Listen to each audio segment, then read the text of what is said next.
Hello, everyone. Welcome to the King of Anime podcast. Yo. How's everyone doing this week? Hey. We are KOA, and we came here to rock your fucking socks off. Expeditiously. Yes. Yep. Or you can keep them on. We don't judge. True. But during this podcast, you may contemplate taking them off, at the very least. What that means, we don't know. No. But who knows? It could be anything. It could be a boat. I love how your character looks. See, every time you talk, you look like you're about to pass out. Well, I mean, that's what happens when you drink gamer subs. You drink a lot of it. You know, your heart starts racing. You start vomiting all over the place, and eventually you die. I don't think you want to tell your subscribers that. Well, you see, that's the thing is, it's drink the Kool-Aid, right? No. People died. Not if something does that. En to you. masse. Yeah, but they got waifu cups. Well, I then that think makes you it do that better. without the death. Nah. Code CTATICS. Get 10% off all orders. Don't get gamer soups, though. Gamer soups. Did you see how much sodium is in gamer soups? For like a tiny fucking thing of ramen. Like a little fucking circle of ramen. It's 1,800 milligrams of sodium. That's 2/3 of what you're supposed to have in the entire day. Everybody loves their sodium, I'm including not the going. haters. I'm not going to lie. I don't. Is it, like who? I don't. Well, it doesn't even matter. I'm not buying anything from like any streamer person. I'm not going to lie. But Satsuki. Especially one named C. But Satsuki. Not food related stuff. Let me rephrase that. Nothing food related. I'm not buying that from streamer guys. Well, they got with it. Well. Then, just saying, Satsuki. Gamer Sups has waifu cups with girls with big boobs. Are they real? Are you still? The boobs or the cups? The cups are very real. The boobs. Now, you need boobs when you got a cup. In anime, aren't they always real? Who needs a cup when you have boobs? Hey, Good point. boobs, cups, they kind of go hand in hand because I mean- D cups. Also, Exactly. look what happened to Firecracker in the most recent season of The Boys. A lot of things happen to her. Yeah, she had mommy milkers. I know that. Literally milk coming out. Yeah, to the point where she was dying from literally breastfeeding. That's kind of funny. Trayvon says, "Yo, Honey Lemon Soda first episode was good. I haven't watched it yet. Haven't watched that either. I just want to watch the first episode just to see what I think about it. But Bunch of shit came out. but shit did come out. A bunch of shit came out. Bunch of shit. Different varieties, different colors even. Decrepit Storm says, "Did you run this pitch past Gamer Subs? The one about people dying?" Where do you think I got the orders from? I got them from Prime Directive. I mean, they came down and they said, if you don't tell your subscribers this, we're actually going to stab you a lot. I hope they're not secretly listening to this and they're like, get him, get this man. Get rid of his subscription. Bro, they will let me say anything. they do not care. I can literally do an ad read where I'm like, don't buy it. And they'll be like, yeah, sure, whatever. Do an ad read where you say, it's nothing but pancake better in food coloring. That's what they say. You know what? That's a really good idea. What I should do is when I promote stuff, I should film segments where I have one of the waifu cups, and I'm like, this waifu cup needs some delicious gamer subs, and I put in like a carrot cake, and pour in like I don't know, like NAFTA into it, and be like, Watch the subscription go up because of that. You know I what? almost guarantee that would happen. You know what? That's a great idea. Reverse psychology. You know what? I'm gonna write that down when I have a pen and paper near me in 5 years. Anyways, this is KOA. If you guys haven't already, make sure you leave a like on the podcast. Share it out with your friends. Yep. We have Patreon as well. Patreon.com/King of Anime. Go check it out. It's awesome. We should probably upload to it sometime. I kind of want to. We should. One of these days, years, Decades. Centuries. decades. We'll be millennia. AI robots by the time the next KOA Patreon video comes out. Too late. Already AI. Hello, fellow human. What are your thoughts on carrot cake?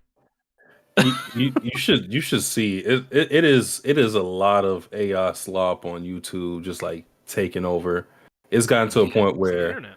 like it was at first it was them straight up like stealing content and then remixing it. Now they're literally making up content. Yeah. Like it Crazy. like yeah, I seen this one thing where they were making up murder mystery stories. Like straight up just fan fiction murder mystery stuff and just narrating as if it actually happened.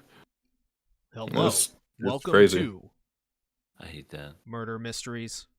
Today, we are going to talk about the story of Suzanne. Yeah. That's basically how it is. Yeah. That's so lazy. It's like, what's wrong with using your real voice? Embrace who you are, people.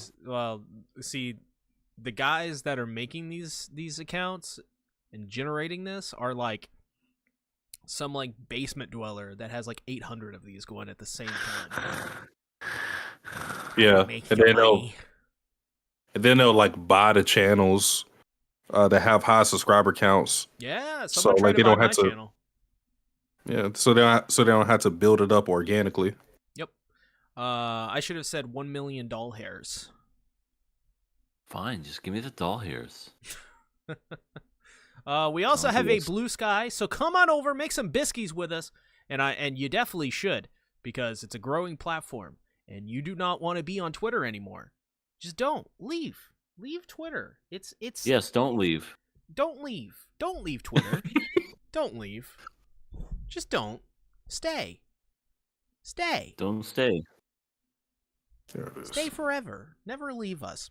So yeah, go follow us there. And the most important one, subscribe to us, bitch. The Crypto Store said, I don't watch the Patreon videos, I just get an AI to summarize them. Hey, saving time right there. Getting through that video backlog by reading the AI summarization of it. Yeah. Jesus Christ. Trayvon asks, what's your most anticipated anime for 2025? Of period? Yeah. It's a big question. Oh. What's coming out this year? Spy Family Yeah, Spy Season Family's 3. one, definitely. I'm looking forward to that. Isn't that one that you are really hyped for, Sasuke, coming out this year? It's like a magical one. Oh, I know what you're talking It's about. Isekai. You said that, you posted it in our chat and you said, Oh, I'm not Witch gonna Hat say when it comes out. Atelier. Mhm. Yeah, that. Witch Hat Atelier. I forgot about that. Let me see if it's still supposed to come out. Supposedly coming out this year. Yeah. I got to start doing videos on that. Because, competition and YouTube and bullshit like that. Ugh. It's going to be fun. Cries. Alrighty. Well, actually, my most anticipated anime for 2025, I couldn't tell you. Honestly. I don't know if I'm anticipated for anything. I'll say I am always anticipating a Vinland Saga Season 3 announcement of any kind. Oh, yeah. That's what I'm We waiting gotta on. have the Crave Slave back. Yeah, I gotta get the Crave Slave. It's the most important one. You know what I see you know what I say every time I see the Crave Slave? I'm hungry. Fuck yeah! That's what I do every Is time. that a new one? That is a new one. No. Fuck yeah! There you It's go. a new one. Fuck yeah! Gotta have the Okay. last laugh. Is it coming out this year, Satsuki? Yeah, it's coming out this year. It's Okay. actually the same studio that is Zom. So Oh, yeah, that Redemption should of Zom. be, if they redeem themselves, they have to do it with this one. Mm. I mean, we knew the production issues they were having. They because they it was like Shaft or something that originally did it, and then they got abandoned basically. Yeah, they were like, later, bitches. Yeah. What am I supposed to do? Yeah. So yeah, they kind of just got shellacked there, but hopefully they do this one justice. Witch Hat Atelier is pretty good.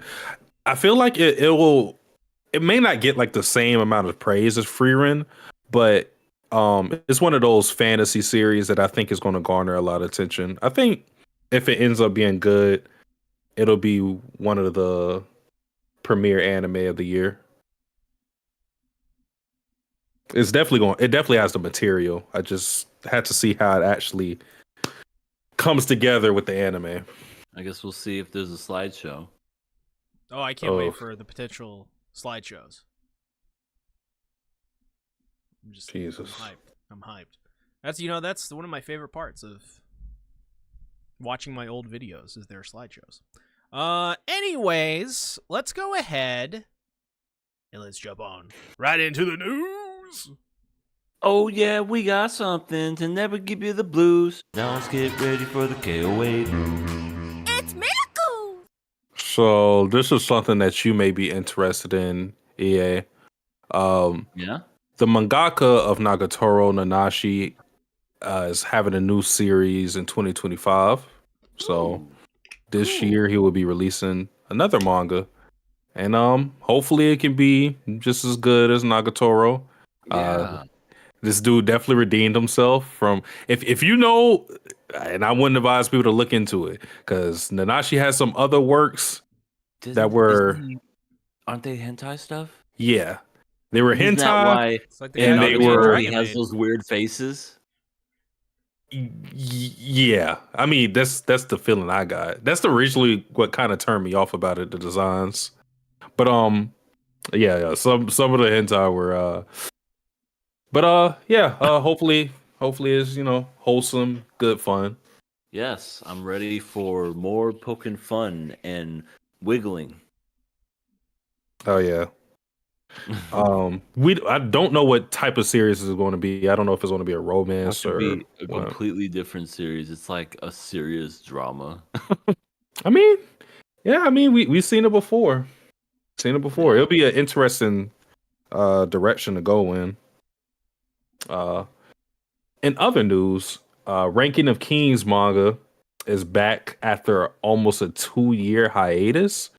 So, Hey, I didn't even no. know it was on a hiatus. That's pretty crazy. Yeah, big hiatus.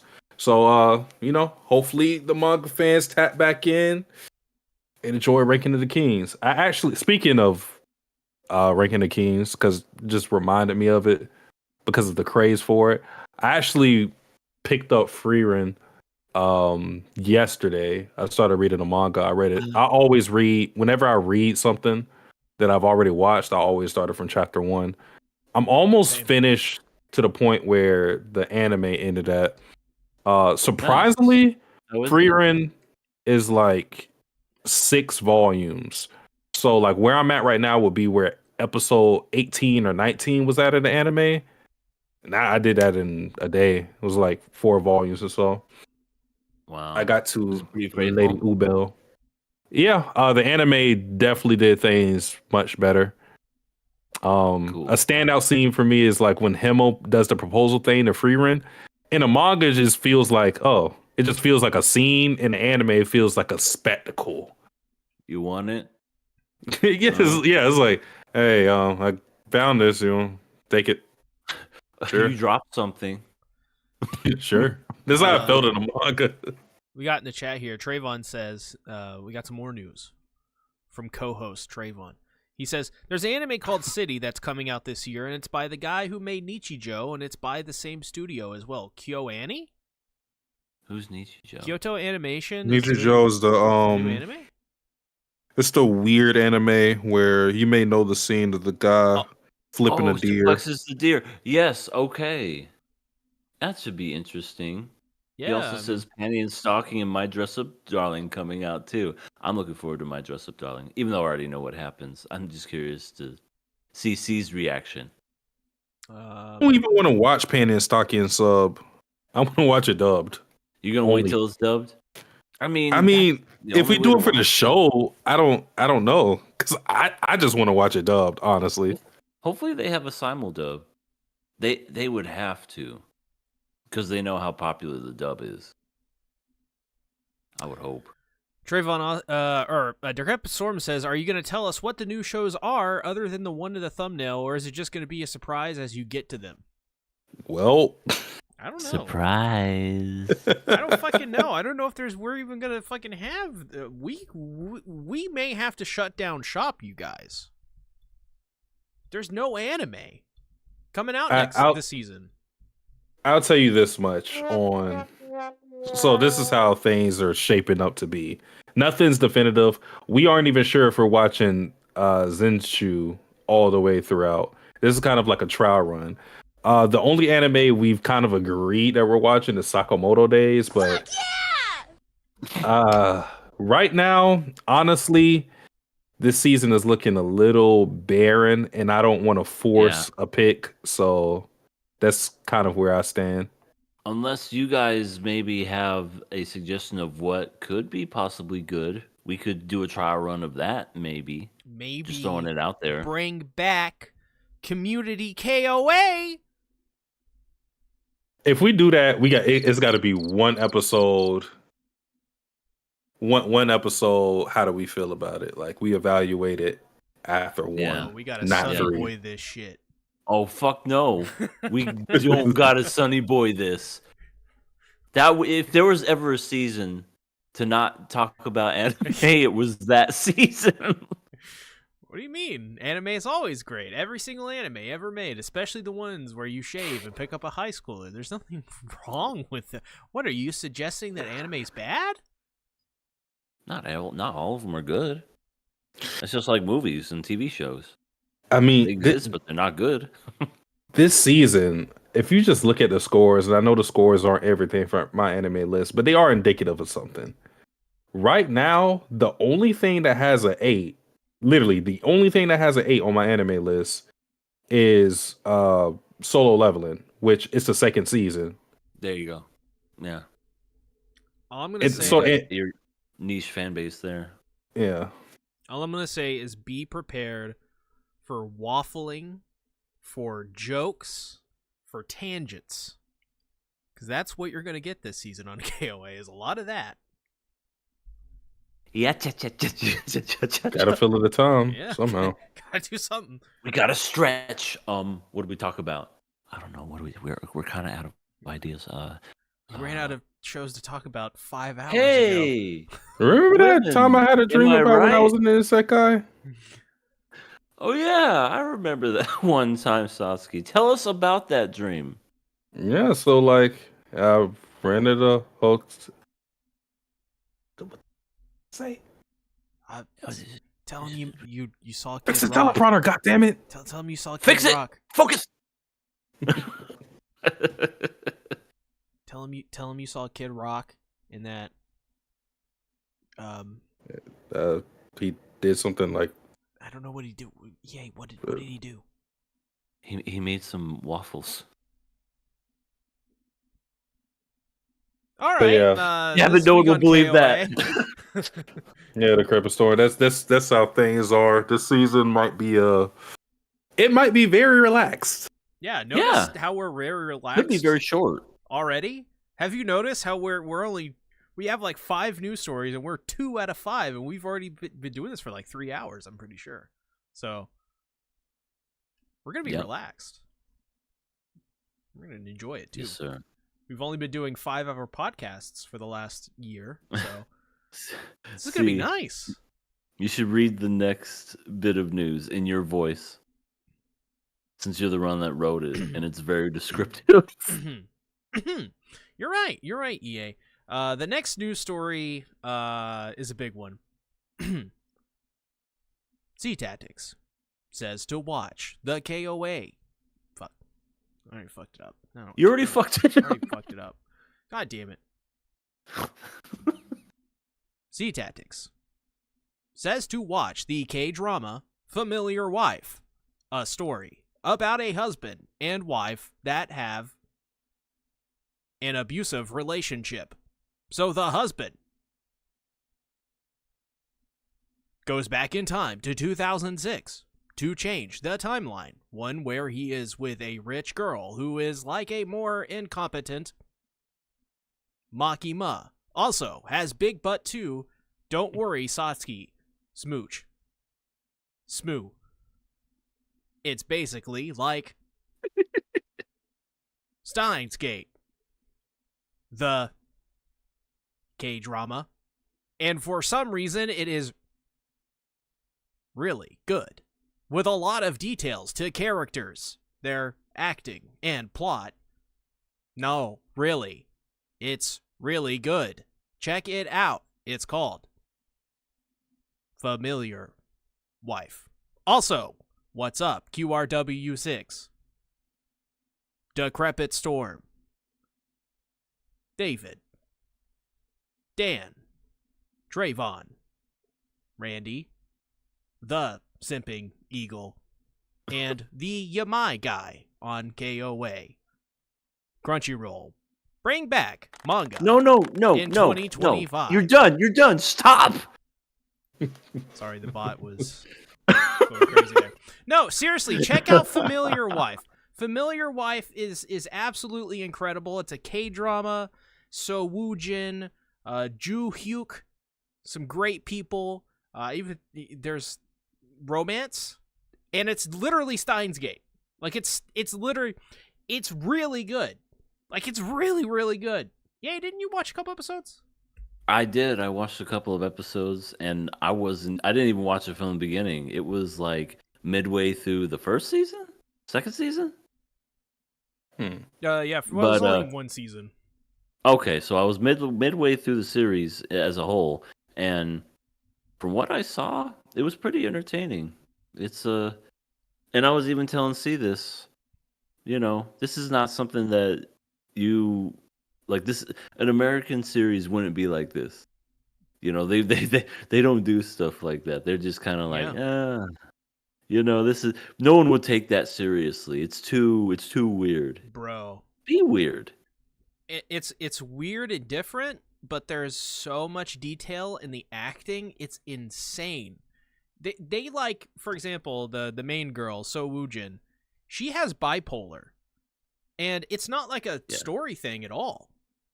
But it does come up in the background, like some of her decision making, for example. They don't outright tell you, "Oh, I have bipolar. I made this decision." No, you just infer that, "Oh, she like ate a lot of food because she has bipolar or something, or OCD or whatever it is." Yeah. So, or she like freaked out here and snapped because, well, she has bipolar. It's really, really cool, like really detailed. Really enjoyed it. And there is a woman in the show, by the way, that's like Makima. That wasn't a joke. Like a more incompetent Makima. She's attracted to a 16-year-old boy, and I'm like, that's weird. It's very strange, but the way their story ends is kind of funny, I think. It's that actually I think the last two episodes are not the best, especially the episode 15 is like really bad. Don't watch it. There's really no point. It's filler. But episode 16 is like an ending. So by the time you get to the ending, it wraps up pretty neatly, I would say, and it's a good series. But other than that, what else we got? I'm gonna read the thing Decrepit Storm just said though. I think you should watch That Time I Drank Gamer Subs and Died and Was Reincarnated as a Vladilita Simp. We already living the life right now. I mean, see, that's C Tactics real life. I'm not a... Listen, I never drank gamer subs and died. What are you talking about? But you were reincarnated as a Vladilita simp. This is your No. reincarnated. No, listen. I only put 3 scoops of gamer sups in my waifu cup. Okay. Well, I'm not drinking from my waifu cup today. I'm drinking from my generically brand gamer sups cup. Oh well. So some news coming in. Do you remember back in the day when Crunchyroll used to have manga? I do too. Well, now they're bringing it back in 2025. So this year, Crunchyroll's bringing back manga, which I don't know how I feel about that, but it was fun whenever they actually did have it. I mean, at least it's something to include in the actual subscription when you do have it. So I don't know. What do you guys think? I'm not reading my manga on Crunchyroll. That is all come I on. say. Crunchyroll can go fuck itself. That's what I say. Well, there you go. You heard it here first, folks. Not reading Give a it shit and go about fuck I'm yourself. gonna fucking. I'm not reading manga. I'm not gonna sub to Crunchyroll to read manga. Read? I don't know how to read. Second of all, just there's other sites that are way better. Remember, piracy is not an issue of is it criminal or whatever. It's an issue of just access. That's all it is. It's a customer service issue. Yeah. So I There you do go. like the service Viz offers. Obviously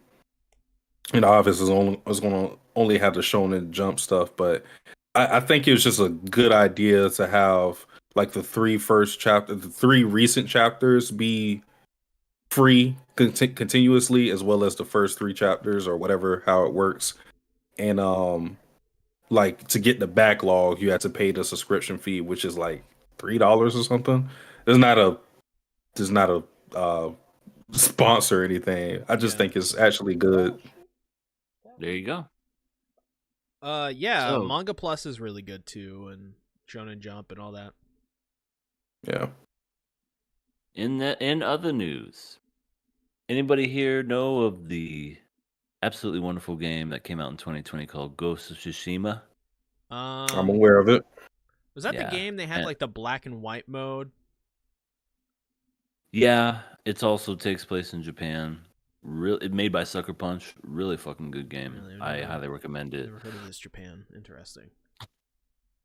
Anyway, they announced an anime, and it's going to come in 2027. It's going to be made by the same people that did like episode 1 of that Star Wars anime. The only one that's good, by the way. It's like a samurai themed one. That's a really good one. But yeah, Ghost of Tsushima, if you're a fan of that stuff, that's coming in 2 years. So that ought to be fun. I think if they get the same voice actors and everything, or whatever they're going to do, I have no idea. It should be fun. I think it should be a really good one. Ellie says in the chat, "See as a gooner, I knew it." Are we talking Figured 'em about out. the 1920s criminal, or are we talking about the 2020s? I don't know. Oh, you know what we were talking about. We're talking about you, sir. What are you talking about? You're never gonna catch me. I'm on the Mm-mm, ride. Not that cool. in Make my manga my great again. Ford automobile. You're never gonna be able to catch up to me in that horse. Ellie also says, "Make manga great again."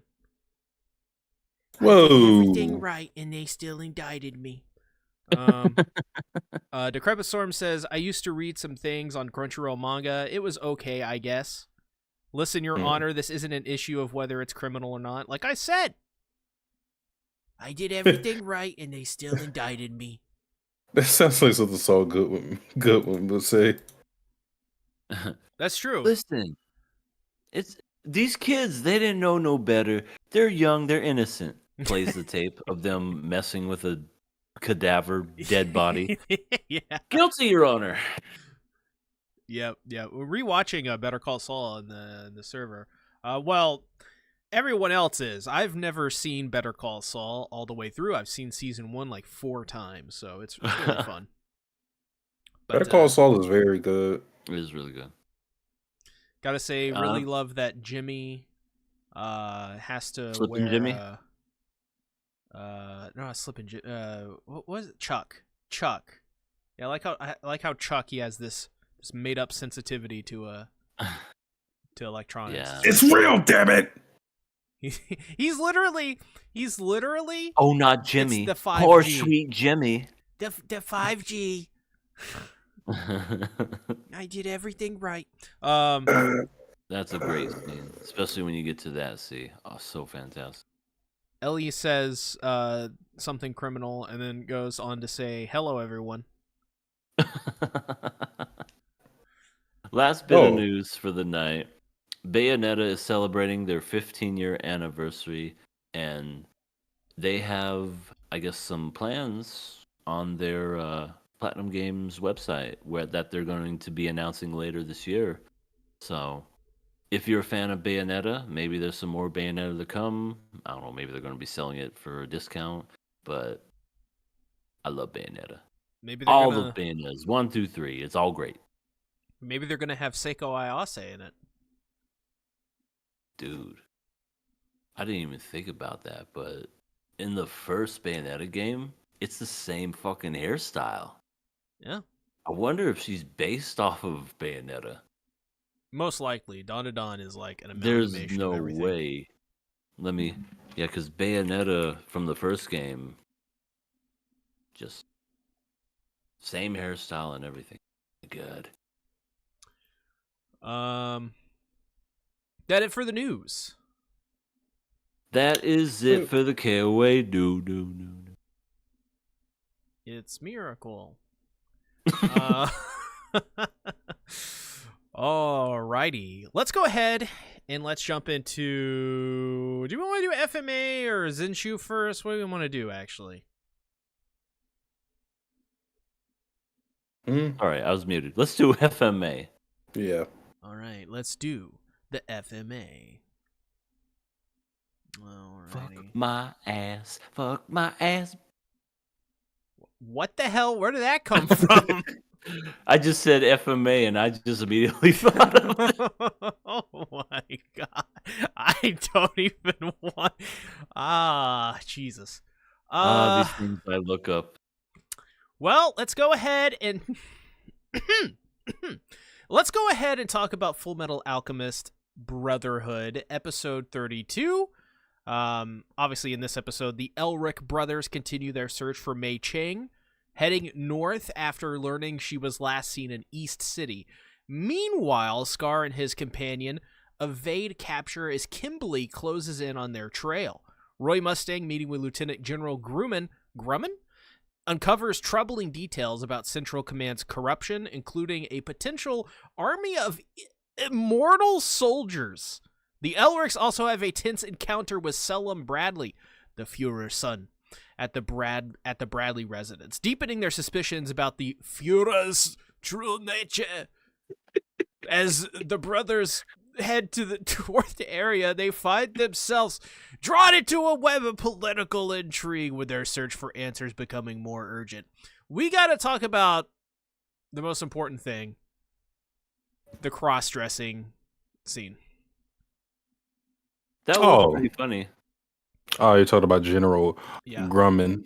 Yeah. Like, at first, I thought it was a voice acting choice. I didn't know it was the same guy. Like, for some reason, I was like, is it supposed to be a dude that's sounding like a granny? Because that's an interesting choice. But then later on, whenever they had, like, you see him later, I'm like, oh, okay, it's a dude. I mean, Roy clearly was trying to, pick up a hot granny. I think he was just trying to be pleasant. No, listen. No, okay, so imagine yourself as, like, an old-ass, like, 80-year-old, right? Okay, won't take that much to imagine. What is, like, the best pickup line so that you don't die alone? Hey, I heard you didn't have any grandkids. It's not too late. That's a good one. Here's mine. So, I heard you got one foot in the grave. Before you go there, want to fuck? Okay. Direct. Straightforward.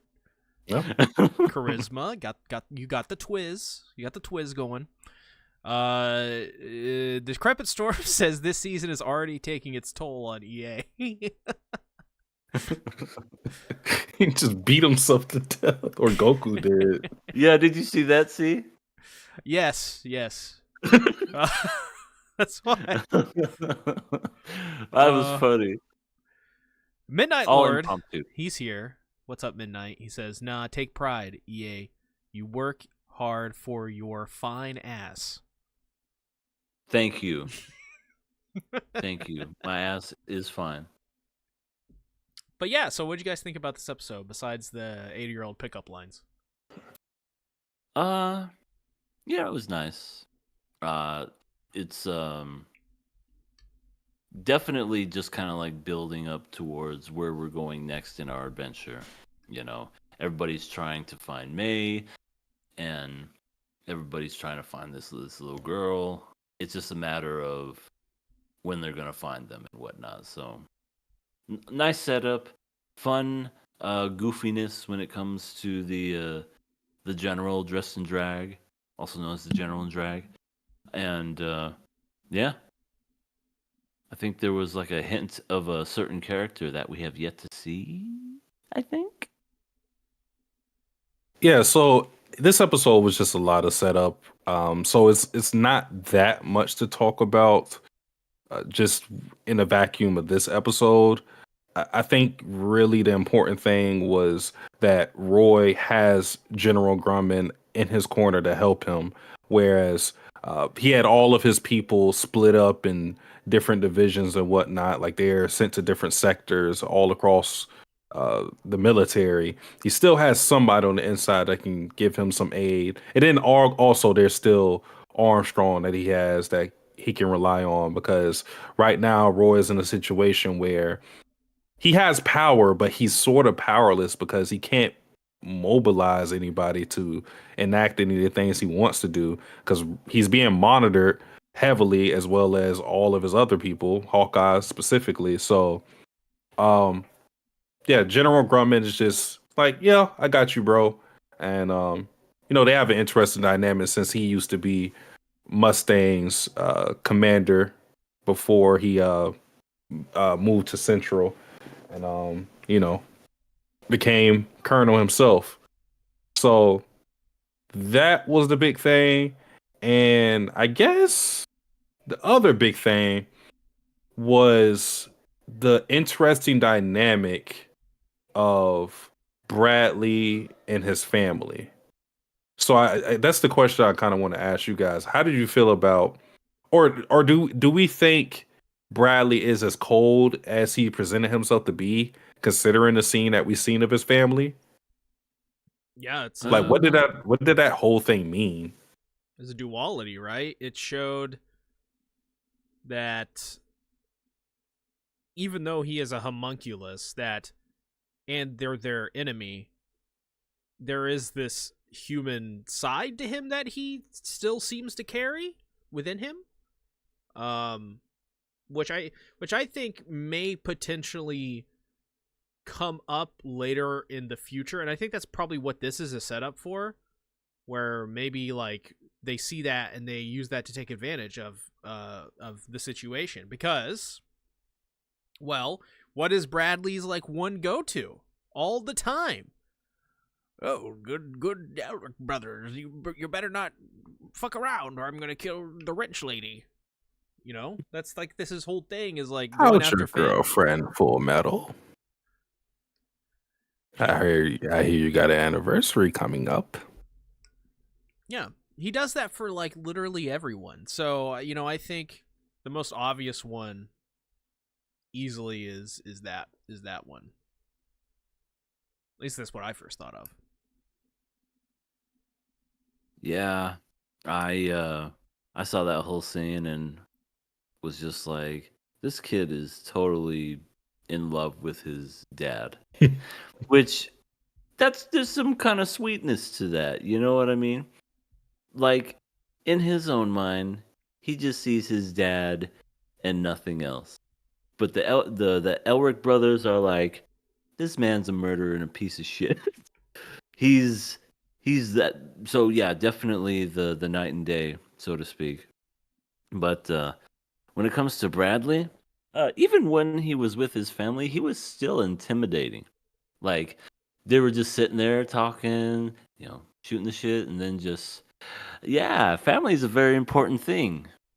Isn't that right, Ed? Just staring daggers.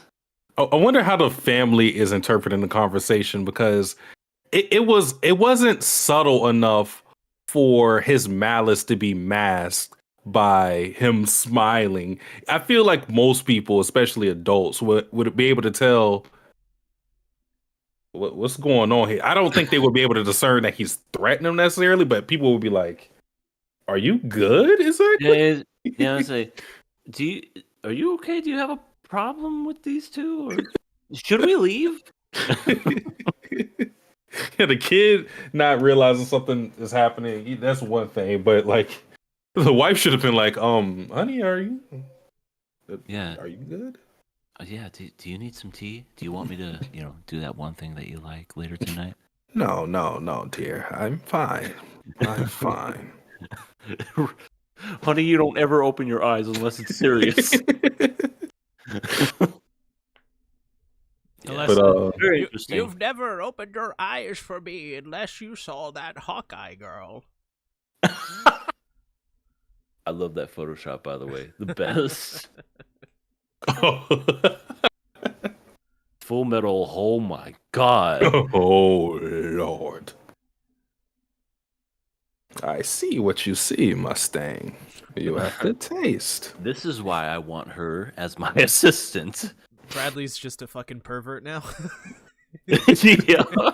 He doesn't even care about like souls or anything like that or making a philosopher's stone. He's just like, I took this job for the women. I want to tap that ass. I care about none of this world domination philosopher's stone stuff. Yeah. Okay. The only other thing really about this episode that you have, I mean, because again, it's just setting up for the next episode because it basically C's summarization of this episode is what the episode is. I mean, because Kimley is trying to track down Scar, so he's he's seeing where exactly because he's trying to. It's like, okay, he's here on the map. Then he ends up here. Where exactly he's going? Is he going north, south? What is he doing exactly? What is he trying to achieve? And then they're also hunting Dr. Marco. And then what was the other thing? Oh, and Ed and Al chasing after May because they're trying to figure out the Alka history because they're wondering how in the world were they able to use that when our alchemy was taken away. So they're hunting them down. So basically it's setting up the major characters for another major arc to all be in the north. So we have Kimley, Ed, Al, May, Scar, Dr. Marco, and then the new characters that we're going to see in the north. But Can I say something about Dr. Marco? Yeah. He looks exactly the same, but just looks like one of those pug dogs. You know what I mean? He didn't even look that different. Yeah. I feel like Scar just wanted to take his anger out. Yeah, he's like this is is just supposed to be for the skies, but he's just like, fuck you. This is just to change your face. No. And then he's just like, I look exactly the same. You said it would change. Now I look like Droopy Dog from the fucking 50s. Yeah, because it doesn't really fool anybody. Nobody goes, where's Dr. Marco? Oh no, it's me. You went over there. Thank you. Hey, did anyone tell you look like Dr. Marco? I think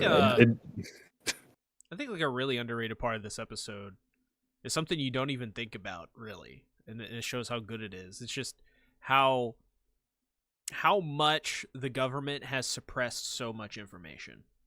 Like they don't know anything about alchemy. They don't know fucking anything about anything pretty much. And even like Grumman, doing the whole, drag thing. Like that is that is like a good symbolism of like the state of the state, like of how things are in this country. It's really scary. Mm-hmm. Well, I mean, they've ingrained their roots into this. I mean, they literally built Amestris up, this entire country.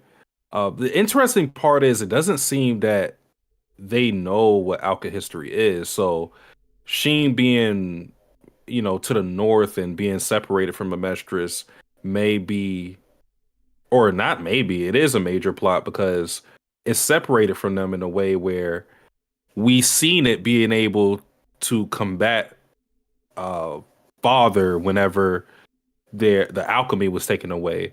So whatever happens in the north as far as what we're going to do with Alka history and what we may find and what we may do, it may have a major turning point in this war that we have right now, because right now we're seeing our protagonists are on the losing side, like they have no leverage in this whole thing. They're being suppressed, as you said.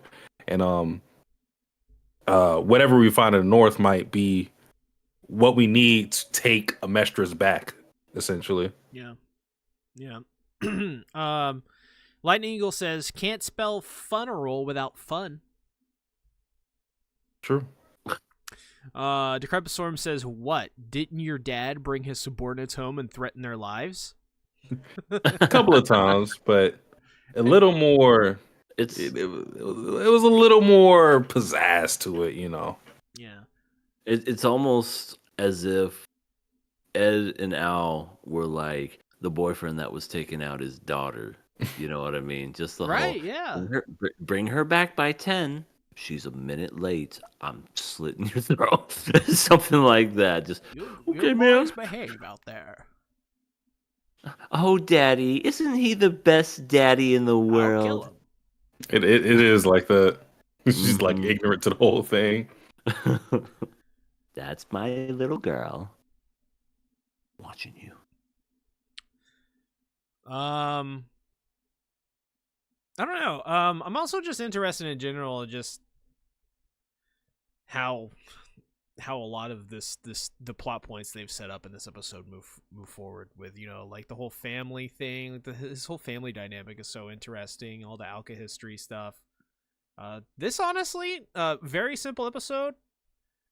I think we're probably gonna get through it really quick. I think we're probably already really done with it, honestly. But I would say we probably are not doing this episode justice. It was a really, really good episode. So I think we talked. I think there's only like one question to really raise, because I feel like this episode just fits in seamlessly with the next episode, and that's kind of why right, yeah. we don't have as much to say about it. But like the question I want to bring up is, given how deep the corruption is in the military and how it's affecting like humans, because it's one thing to fight against monsters, homunculus, whatever it may be, chimeras.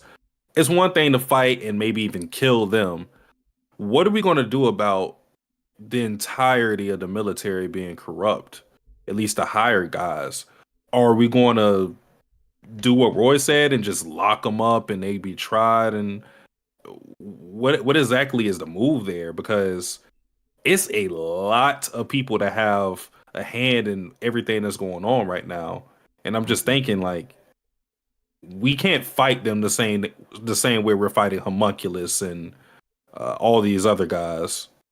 What do we see, like, how that whole thing ends up being? Pardon them.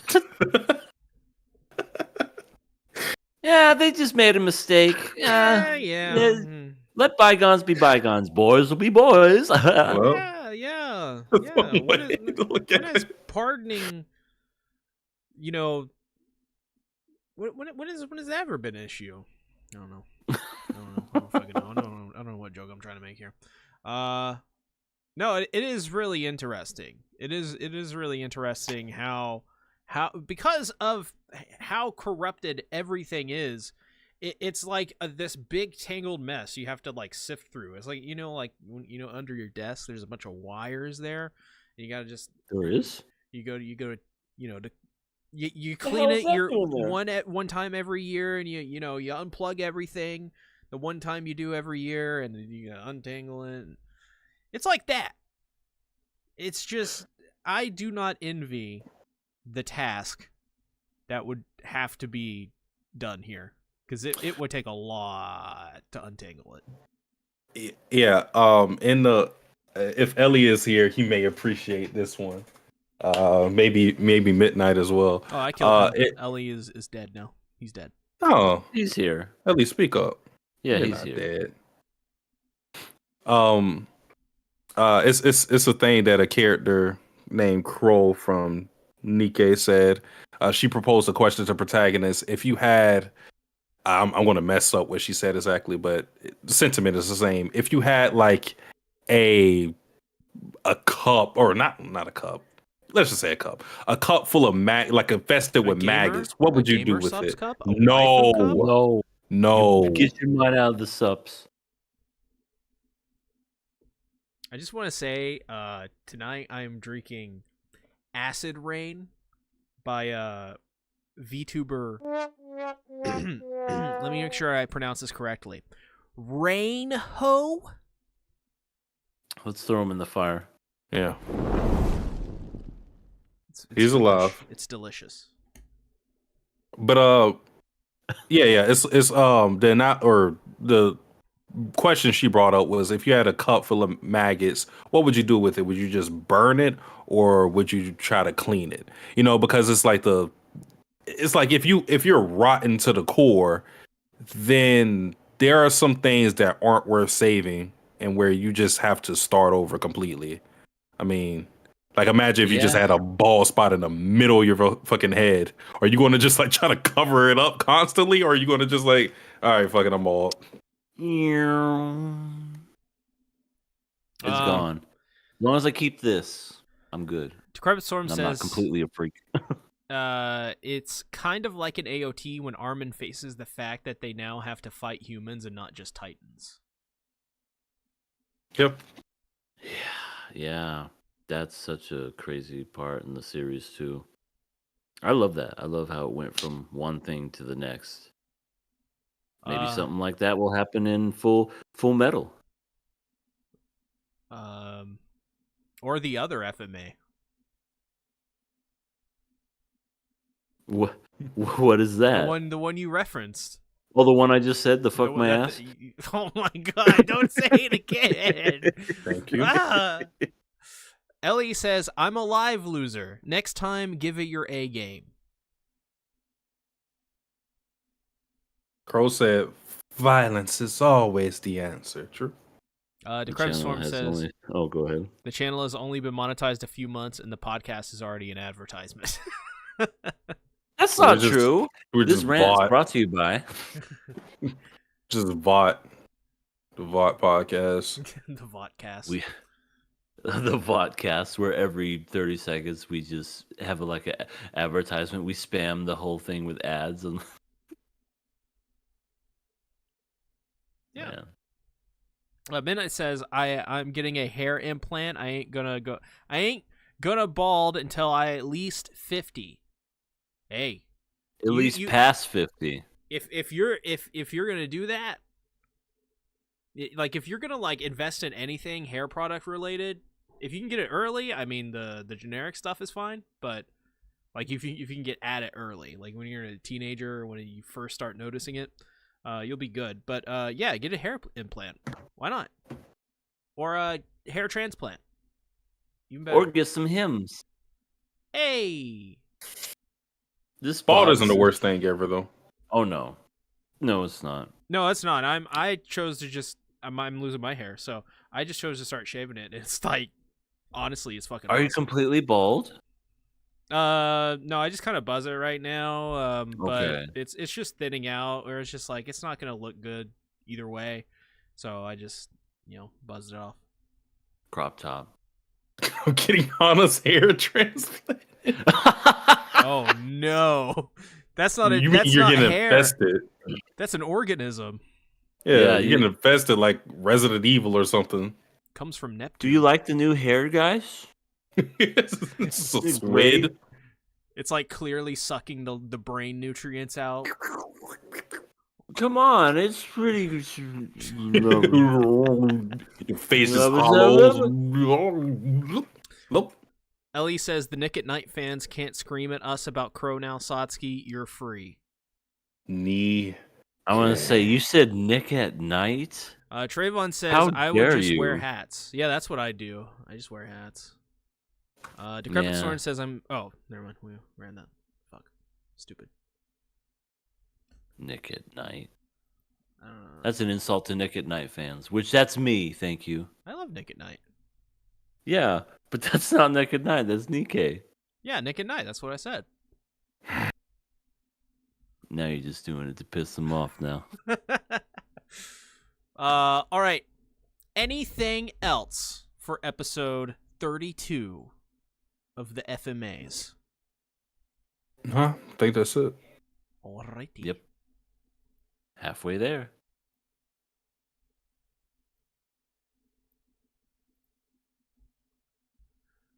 Let's go ahead and talk about Fullmetal Alchemist Brotherhood, episode 33. In this episode, Kimberly tracks Scar's trail to the north area, orchestrating a deadly pursuit as Scar narrowly escapes a fierce confrontation aboard a train. Meanwhile, Edward and Alphonse arrive at the icy mountains of Briggs, where a sudden blizzard and a brutal encounter with the mountain patrol challenge their survival skills. They finally meet the formidable Major General Olive Strongarm, only to face her ruthless scrutiny. Elsewhere, Marco and May uncover a buried treasure of Scar's brother's notes. That's like saying Boruto's dad's son. Possibly holding the key to merging Shinges alchemy with Amestrian alchemy. As tension mounts, the stage is set for secrets to unravel and alliances to shift in the unforgiving northern wilderness. Thanks, ChatGPT. I appreciate your help this week. Oh fuck! I turn around. Satsu's a freaking Nazi, and EA is still there. What? Did you want me to be gone? Well, I mean, you didn't have any like weird hat or anything on, so I didn't know what to say. Sorry, I think Satsuki. This, I think, is your episode. I think this is the episode we've been waiting for quite a while, maybe? Yeah. This is. It is and it isn't.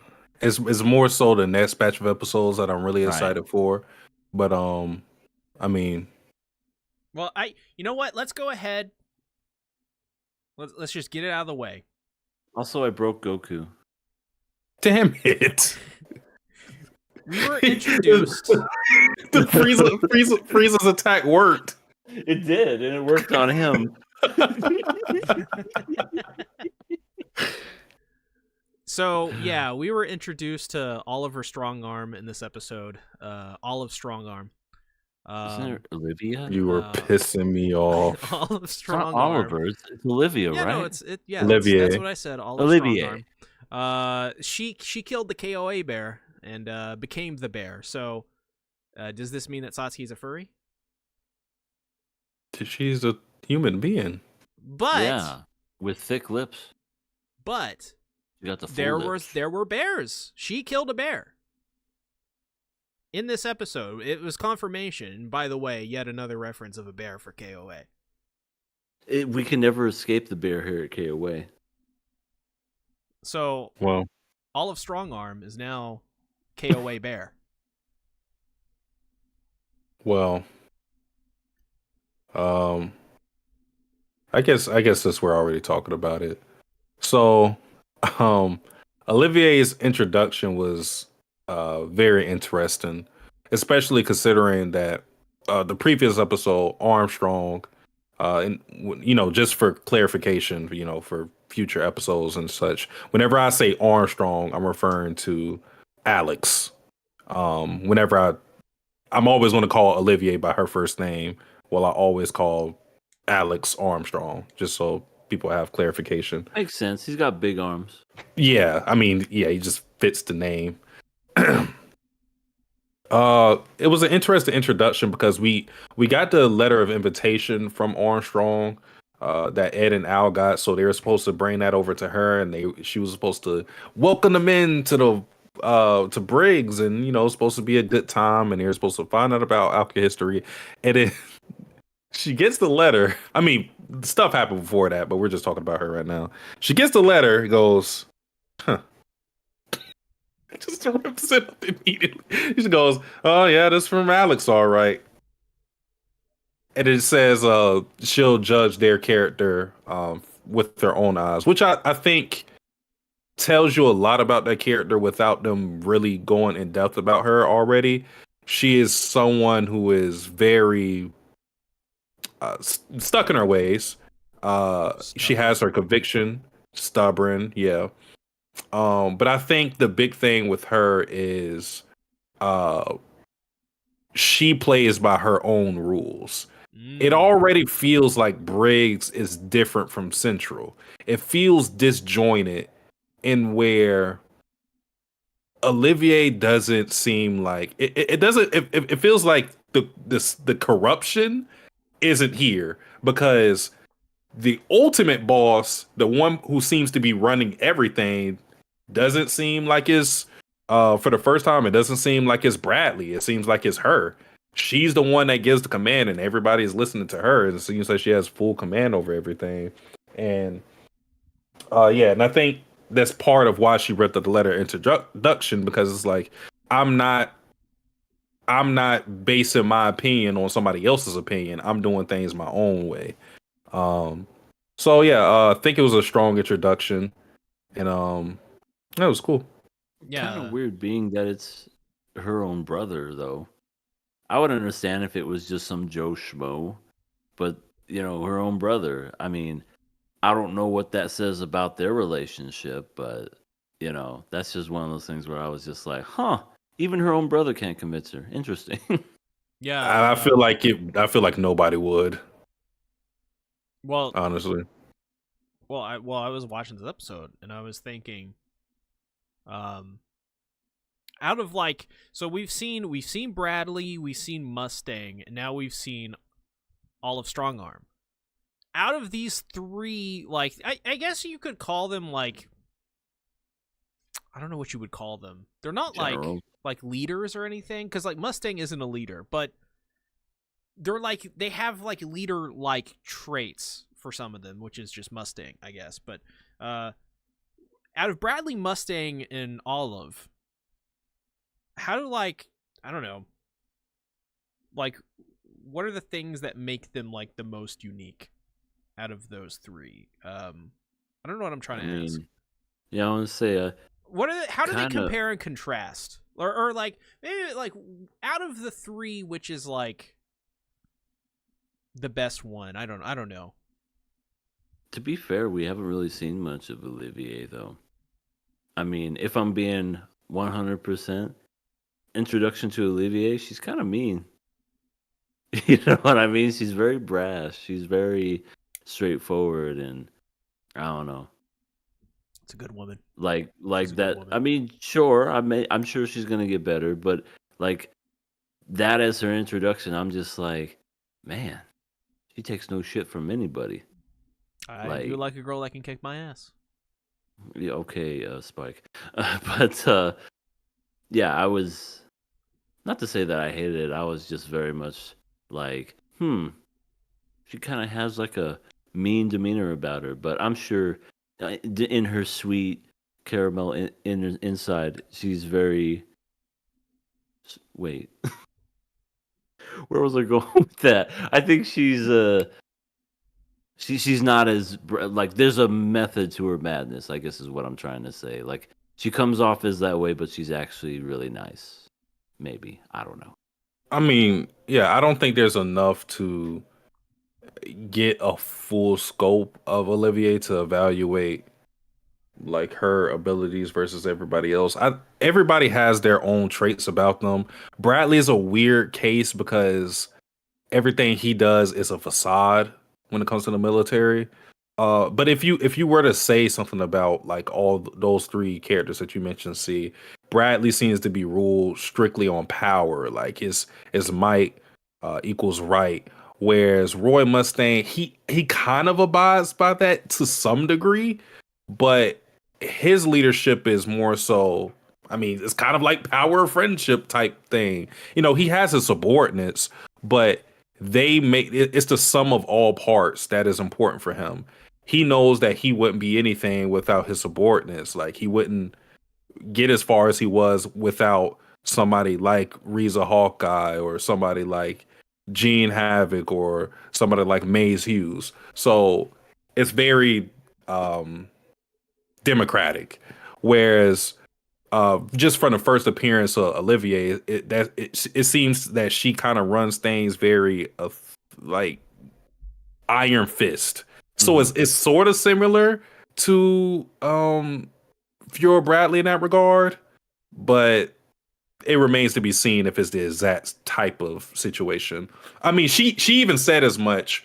That's one important thing she did say. She said that this is the place for the strong. Like the strong will survive and the weak will perish. Like that was her big thing. It's like survival of the fittest.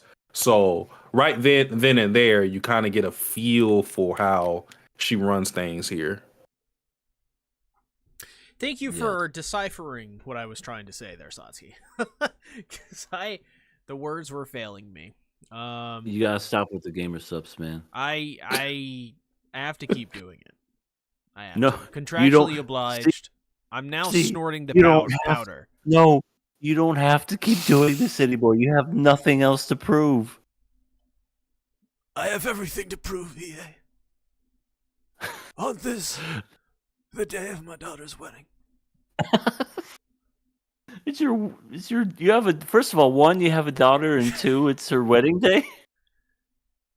They put her on a Gamer Subs cup. Oh, no! You know what that means, right? It means war. Oh, I'll say. I heard that's the plot to the next Mafia game. What, the gamer subs waifus? Yeah. Speaking of war, so we got the big confrontation with Scar and Kimlee, Oh, that was which, great. Jesus Christ, Kimlee got his ass whooped. He got it handed to him. Like, I remember you telling me about, well, who'd win in a fight? I was like, oh, he's probably... But he even said, he's like, man, I'm a little rusty. I gotta quit smoking. This is fucking bullshit. He impaled. He did.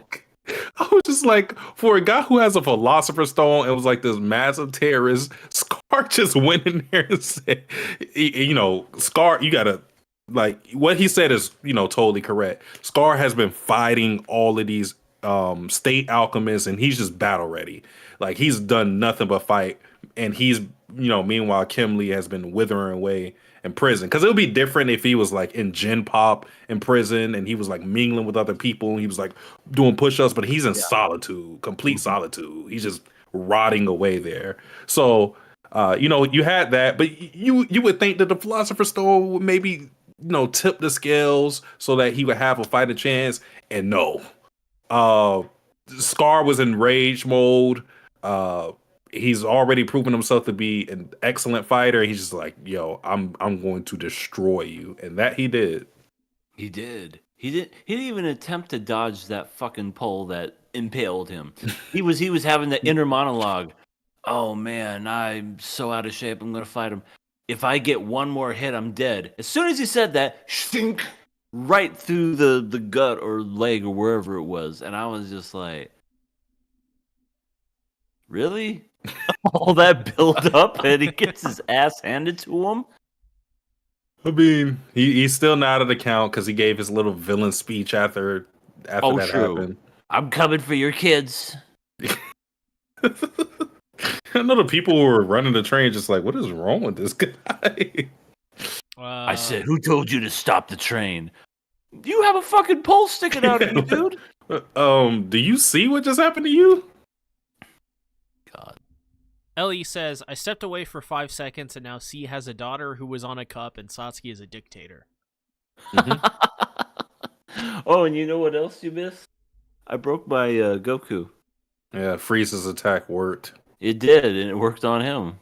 You fall!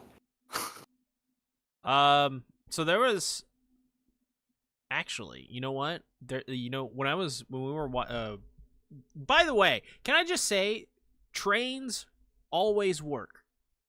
No matter what. Like trains and everything are like train sequences, action sequences especially are always awesome. It's just so great in media. What do you guys think are the best train sequences in media as a whole? I mean, shit. There's Baccano. Oh, that's a great one. Baccano as a whole is great, but it takes place on a train, and it's done Tarantino style as far as the editing. Mwah, so great. Movies, Taking a Pelham 1, 2, 3. There's that Denzel Washington movie where they have to stop a train. Yeah, I can't remember that one right off the top of my head, but really good. Unstoppable. It was called Unstoppable. That's what it was called. That's a great one. And yeah, pretty much you're right. Pretty much everything with trains. Then there's the famous scene within the Fugitive where it's stopped on the train tracks and Harrison Ford's trying to get out as he's cuffed and everything, and he gets out as soon as the train just hits the police car and everything. Oh, wow. So good. Uncharted 2 Among Thieves. Fucking A. That's a great level, and that's the beginning of the damn game. Yeah. You're climbing out of a train that's hanging off the fucking edge. Trains win every single time. Stellar Blade has a train sequence kind of part. Stellar Blade. Where she almost got her butt destroyed by the train. Oh, phrasing. She almost lost her butt to the train. I don't know if that's better. We don't want to lose that, but that's the only thing she has going for her. No, I'm kidding. I honestly, what does Eve as a character have going for her? A British accent for a Korean. Yeah. Good point. Her hair's nice. Spider-Man 2, Peter stopping a train. Fuck it, that's an amazing scene, right? Yeah, Midnight. Yeah, I'm telling you, train sequences never lose. I guarantee you, there is something creative about a Steven Seagal film where he's on a train or something. Like that's you can't like. Are we talking about fat Steven Seagal or Any, in shape? Any Steven Seagal. Like Okay. it's just train sequences are cool. Like what did they have one in Captain America? One of them. I think I'm Winter not Soldier? sure. I know like they were on a I know they plane. have a famous but I don't elevator know. scene. Oh yeah. I don't know about a train. I No. don't remember. I don't remember a train either. No, I do remember in the first one, Bucky fell out of a train, thus becoming the Winter Soldier.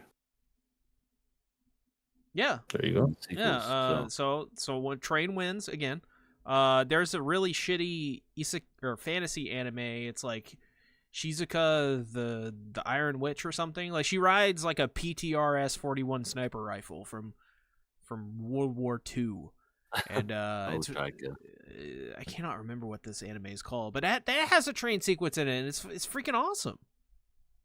Trains make everything better. We need to put a train in KOA.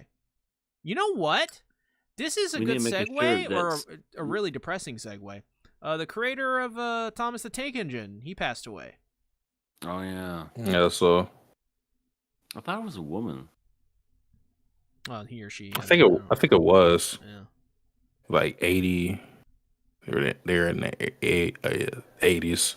I want to say like 88. We should make a shirt that says trains over everything. Yep. That's what we need. The KO we need, and the conductor has to be the KOA bear. Now that would be like a bear with a little hat on. Yeah. Midnight says Spider-Man. Oh yeah. Well, Ellie says, "Whoa, she had a train aimed at her butt." I guess so. All right. Lightning Eagle says, is KOA going to run a train? No. We're gonna ride the train. Yeah. To hell. I'm on the train to hell. No. AC/DC has a song called Rock and Roll Train. How does that one go? Rock and roll train, running right off the track. The track. That's right. That's right. It's like one of the last times that AC/DC was good before he lost his voice entirely. Yeah. Right off the track. Yeah, that's right. It's 2008. It's a good year for Yeah. AC/DC. Very good year. Good album. Black Ice? Black Ice is a good Mhm. album. A really good album. Mixed So- really good album, though.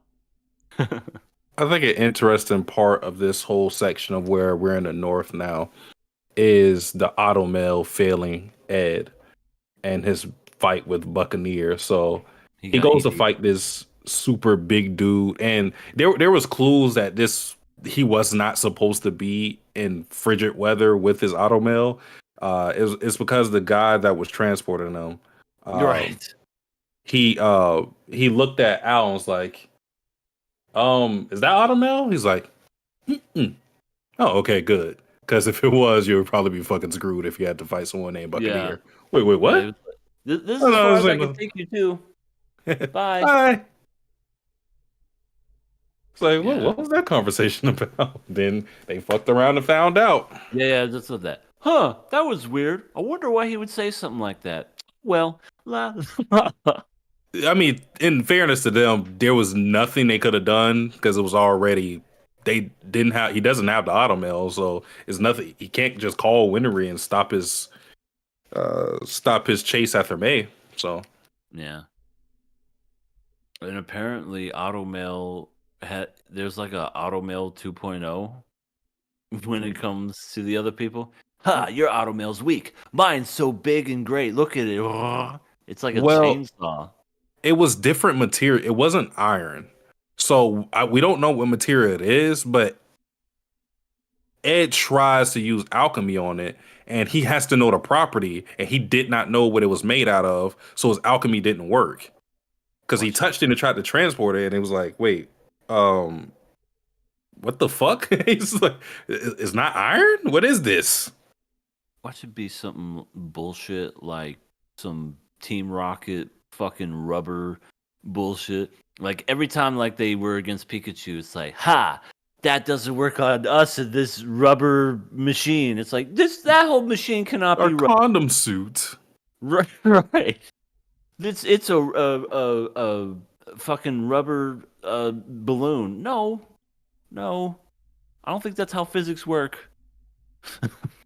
Yeah, I mean, it could just be like probably like a less dense metal to move around better in the cold weather.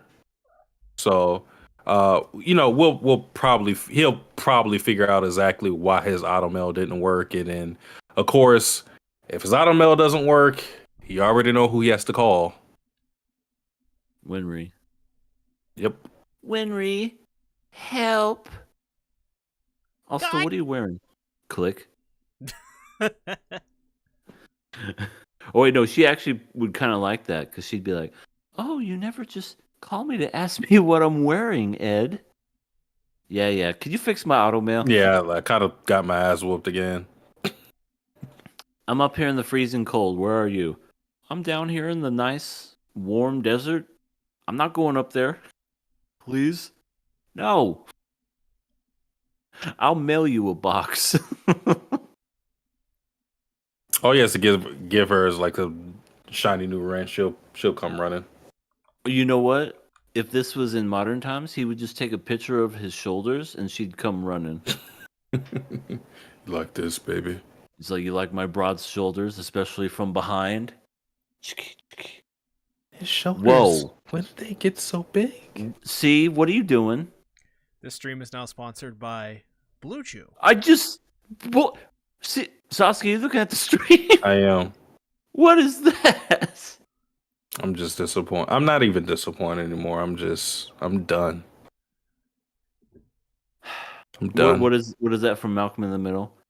I Uh, expected nothing, and I'm still oh. disappointed. Yeah. Dewey, I think. Yeah, Dewey.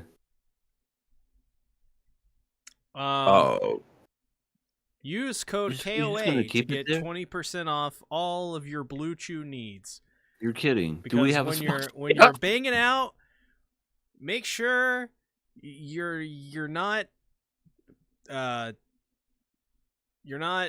deflated, if you know what I mean. See, move over. Let me take over. All right. This sponsor, I already fucked up. This this podcast is sponsored by Blue Chew. Whenever you want to have yourself a good old woody time, give yourself a good old bluey. Get to fucking, get to sucking, get to 20% off right now. And you'll really feel the discount. It's going to hit the spot. And I know I messed up. And I know they'll appreciate it too. I am just firing on all cylinders today, goddamn. Decrepit Storm says sea tactics with the money sign. I don't know what you're talking about. Here comes the money. No cap. Here comes the money. Where Well, were we at? What were we talking about?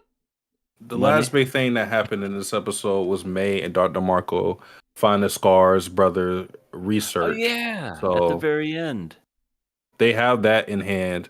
So it's just a wonder of how exactly is this going to happen? Because Scar is in a weird position because like his train kind of like exploded. So he's kind of off track, no pun intended. Ed and Al didn't have a favorable, Olivier didn't have a favorable impression with Ed and Al. So, like, what is their relationship going to be? How exactly is that going to work? What are we going to see from Briggs and how is Rand? And what is Kimberly going to be up to? He has a Philosopher's Stone, so he probably can heal from that injury pretty easy. So that's not really much of a concern. But what is he going to continue his pursuit to Scar? Is Scar going to, like, I don't know, stumble upon Ed and Al? Because I mean, they're in the same area. Sure. How is this all going to come together? That's very interesting. Yeah. Yeah, I think Ed and Al are gonna have to prove themselves worthy to Olivier because she was not impressed. She's like, you got your ass whooped too easy. Only the strong survive, and you need to be stronger. Yeah, Scar's gonna make his way there. She's gonna be impressed with Scar. He's pretty strong. Yeah, the notes have been found, so that's gonna be interesting to see what the notes are gonna tell. And yeah, I think Kimberly's he's gonna take a little instead of blue chew, it's gonna be like a pink chew, and it's gonna really revitalize him, whatever Yeah. he decides to do. Midnight says, do Blue Chew tell you how many you should take? One after every pump and dump? What?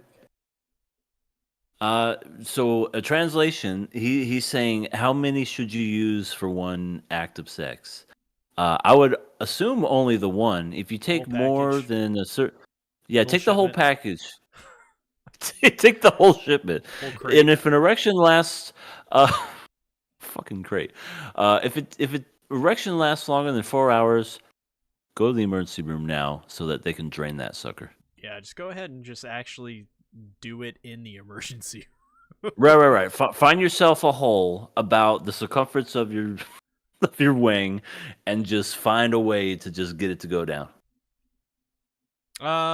What do you guys out of like of the Armstrongs, Alex and Olive, which was the best like introduction?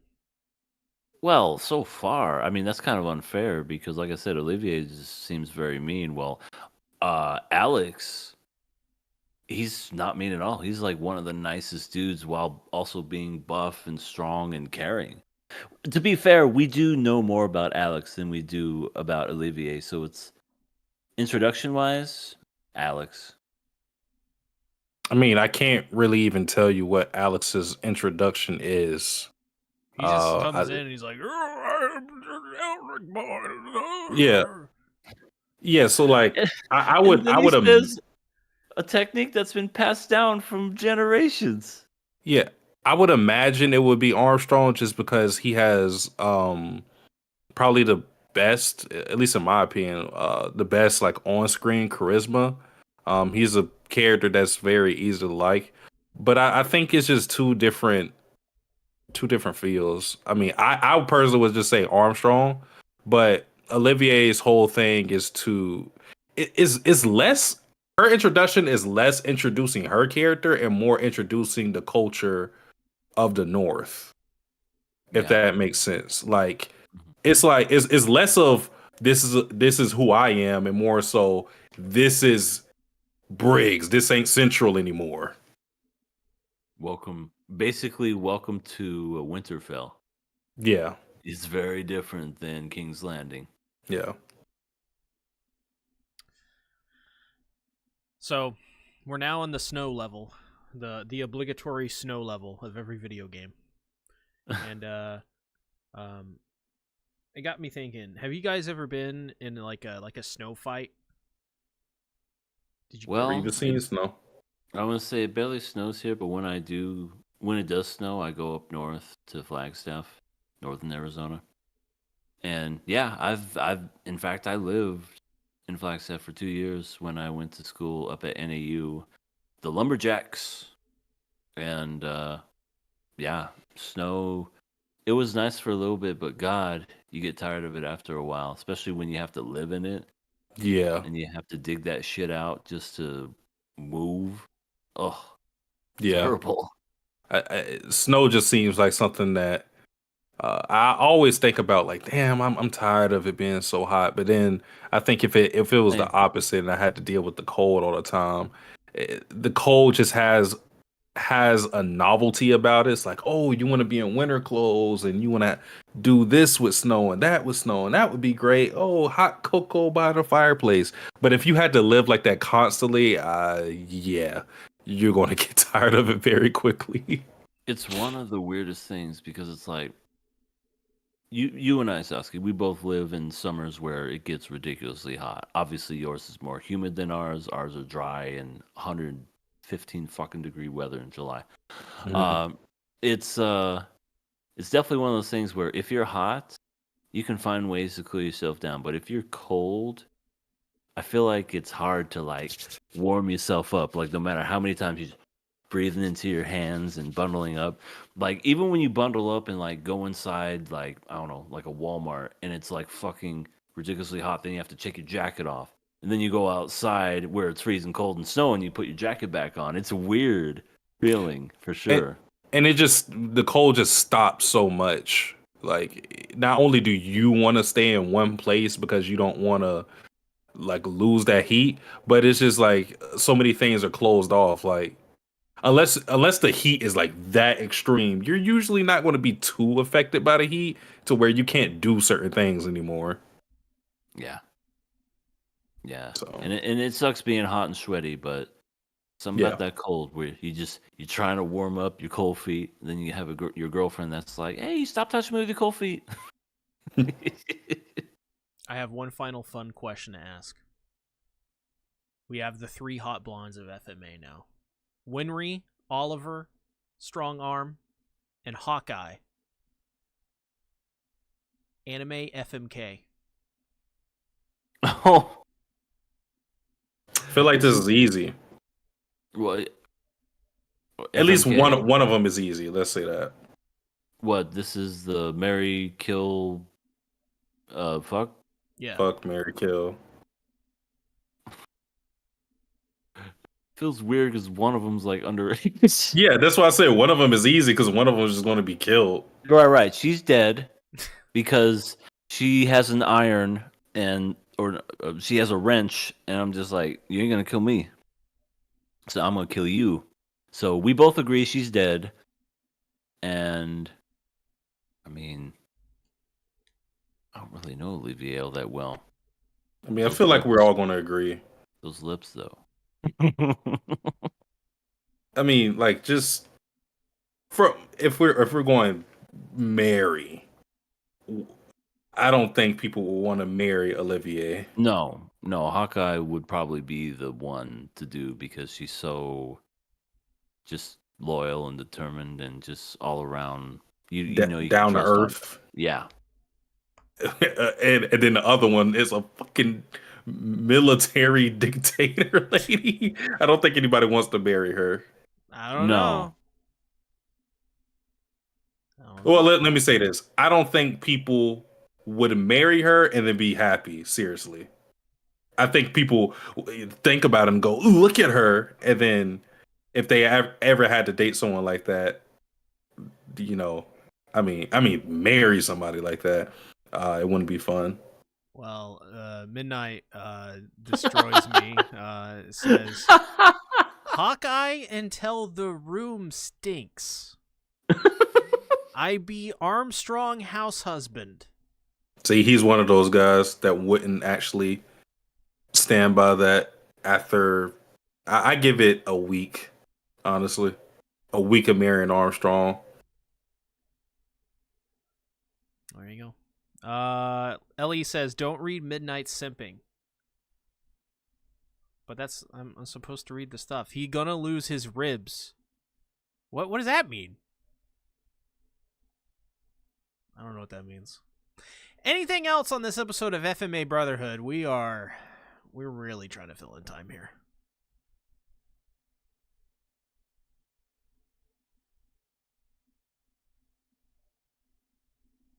Oh my god, did we freeze? Why does Discord do this? I like how they're both frozen in a contemplating like stance. Look at them. They're all like thinking. They're all going, yes. Yes. Bro, this is great. This is like the second time in the last couple months that Discord has frozen. That's freaking awesome. How does that happen? How does that keep happening? I don't know. Oh, dude, Discord is having trouble right now. Hello? EA, you're back. Hello? Satsuki, you're back. Dude, what is going on with Discord as of late? I don't know. I think it was on your end because I was still hearing EA. You just couldn't hear me. I could hear him too. Well, I was still streaming perfectly fine. No, I saw us frozen, but me and EA could hear each other. Maybe I don't know. Well, Anyway, what was about the ribs? Oh, yeah, I'll say it very quickly. So the whole thing with Midnight is we have this ongoing joke that Midnight, because he always capes and sims for all these villainous women. If you think I'm bad, I would say it sounds familiar. no. You've never seen anything like this. even Satsuki is anchored in some realm of reality. I just said I love Olivier, but I love these characters from afar. When it comes to Satsuki dating these characters, hell no. I'm not dating no Olivier.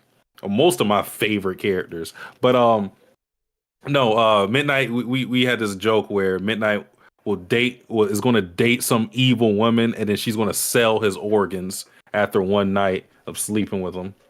Yeah. So that's where the whole lose his ribs thing comes from. I gotcha. All right. Well, that was fun. well, cursed. Let's go ahead.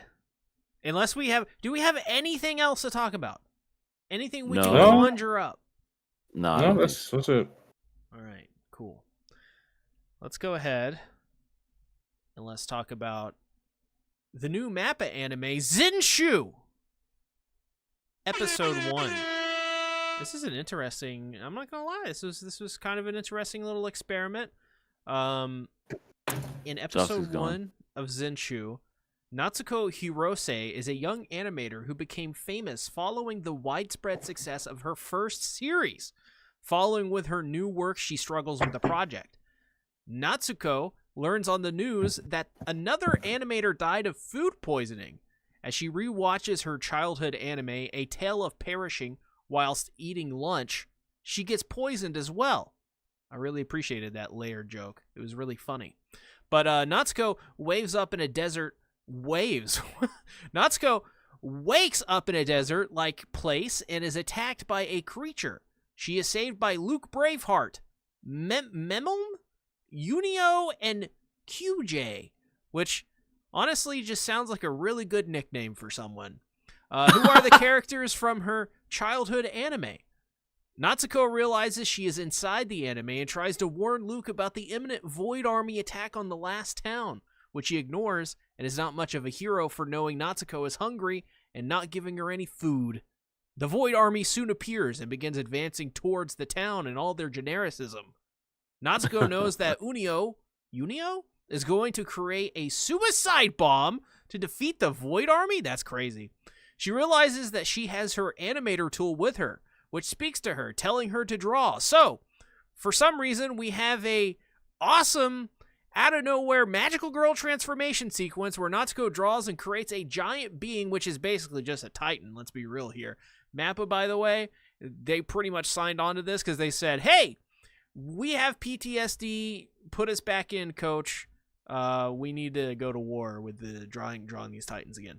But anyways, it blasts away the Void Army and prevents Unio's death. Luke asks Natsuko who she is and where she comes from. Where does she come from? Where does she go?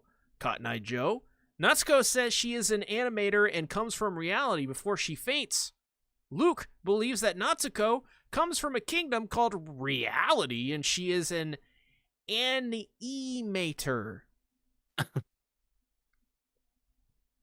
I love the look, Satsuki. You look just like her. Thank you. From- I from don't know if I here- have her deceptive beauty exactly. From here, it almost looks like an orange creature with eyes, like puking up something like just. Bleh. Oh, and then that's the Grudge. That's creepy. That's creepy.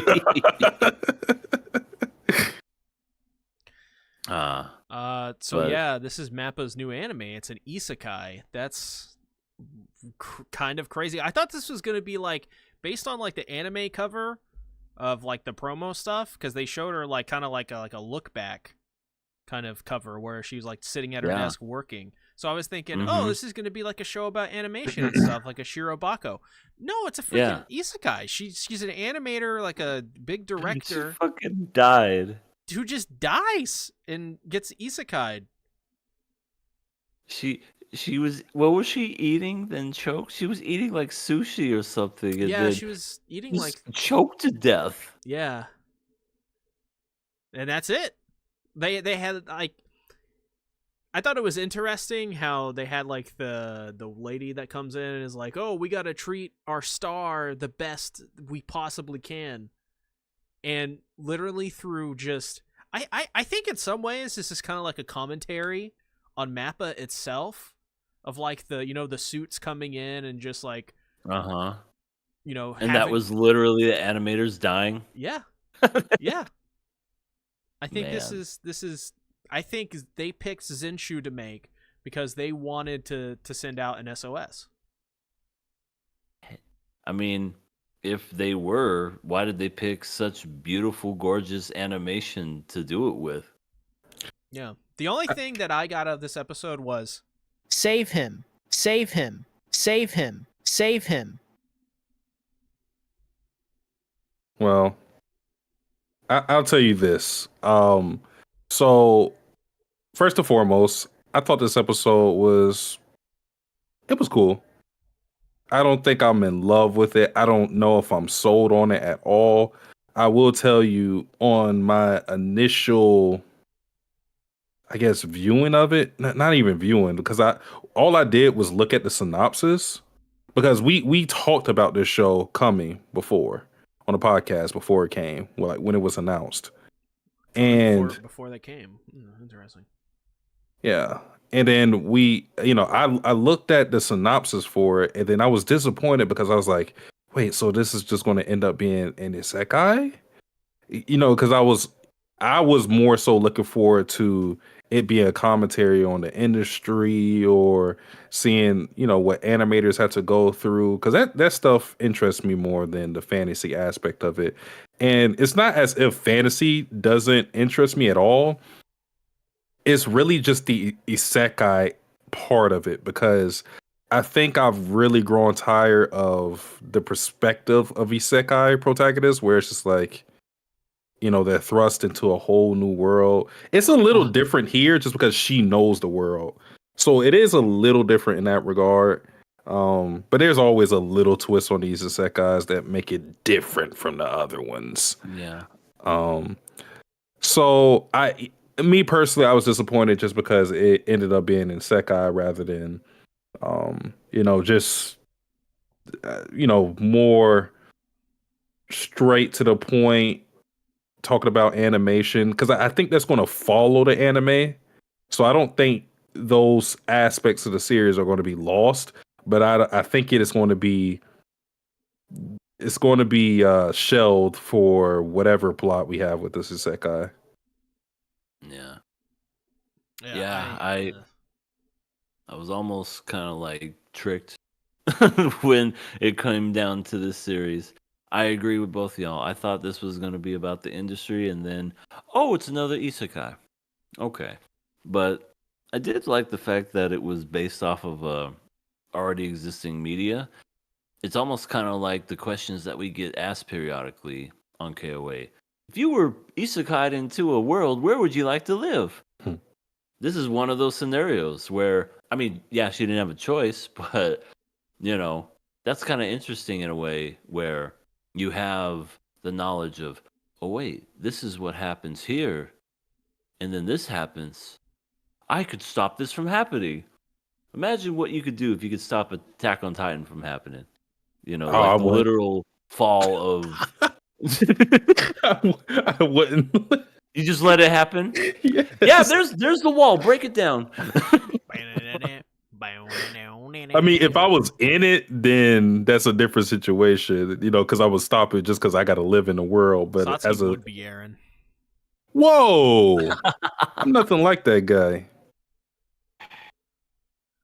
Mikasa, Didn't work. get away from me, you sip! I'm Sigma Skibbity. There's one thing that I found funny about the whole isekai thing, though. It's when she realized that she got isekai, and she was like, "Wait a minute, I'm not like a isekai protagonist, though. I have a job that's high paying." She's like, "This isn't supposed to happen to me." I found that funny. She's like, "I'm not a NEET. I'm successful. This isn't supposed to happen to me." Decrepit Storm says, if anime are being based on KOA viewer questions, wait till they get to Light's questions. Jesus Christ. That's just going to be the hentai section. That's it. Literally nothing but feet and pee. There's a lot of depraved hentai out there, so. Yeah, there is. Yeah, we don't talk about those. Except for that time we talked about them on KOA. But overall... Oh my god. Oh, look, it's the reveal. It's beautiful. So look at the beautiful. waifu. Was no longer a gremlin. And that's what's going to happen with Luke Braveheart, by the way. Luke it is such a fun name. It's a romance. It's in the synopsis. Like the synopsis, I will read the synopsis because that's what turned me off from the series. I think this first episode is fine, but because we know what the series is and how we initially thought it was going to be, it sours our expectations on it. Where is it at? Okay, here it is. After graduated from high school, Natsuko Hirose starts her career as an animator. Her talent quickly flourishes and makes her debut as a director in no time. Her first anime becomes a massive hit, sparking a social phenomenon and earning her recognition as an up-and-coming genius director. Her next project is set to be a romantic comedy movie themed around first love. However, never been in love herself, Natsuko struggles to understand the concept of first love, and as a result, she's unable to create the storyboard, causing the movie production to become a standstill. So, with that synopsis, what we're going to get for the plot is very obvious, at least in one sense. is that she's going to have to experience love. Will she get together with Luke? Probably, because that's what Nah. it's going to take to She gets create her together- story. She gets together with the girl, Oh, that would be a twist. the magical girl. She's like, "Oh no, I'm not into men. I like Yeah. women." Ew. But it would be interesting just because it's like an anime, and they'd be like, "What do you mean you're not into men? You like wrote you're this both shit? women? You like each other? Girls Can't can't love like girls? Girls can't like girls." Girls can't like girls. Girls can't like girls. That's what Luke Braveheart turns Hey, into. you forgot your bag. I'm keeping this bag, bitch. Honestly, I think it would be really cool if this show takes the approach of like, yeah, do the romance thing, cool, but also like, why not like tie in the troubles of an animator into the story itself, like through the like have it be like this gigantic metaphor for the work or for the life of what what an animator goes through and stuff.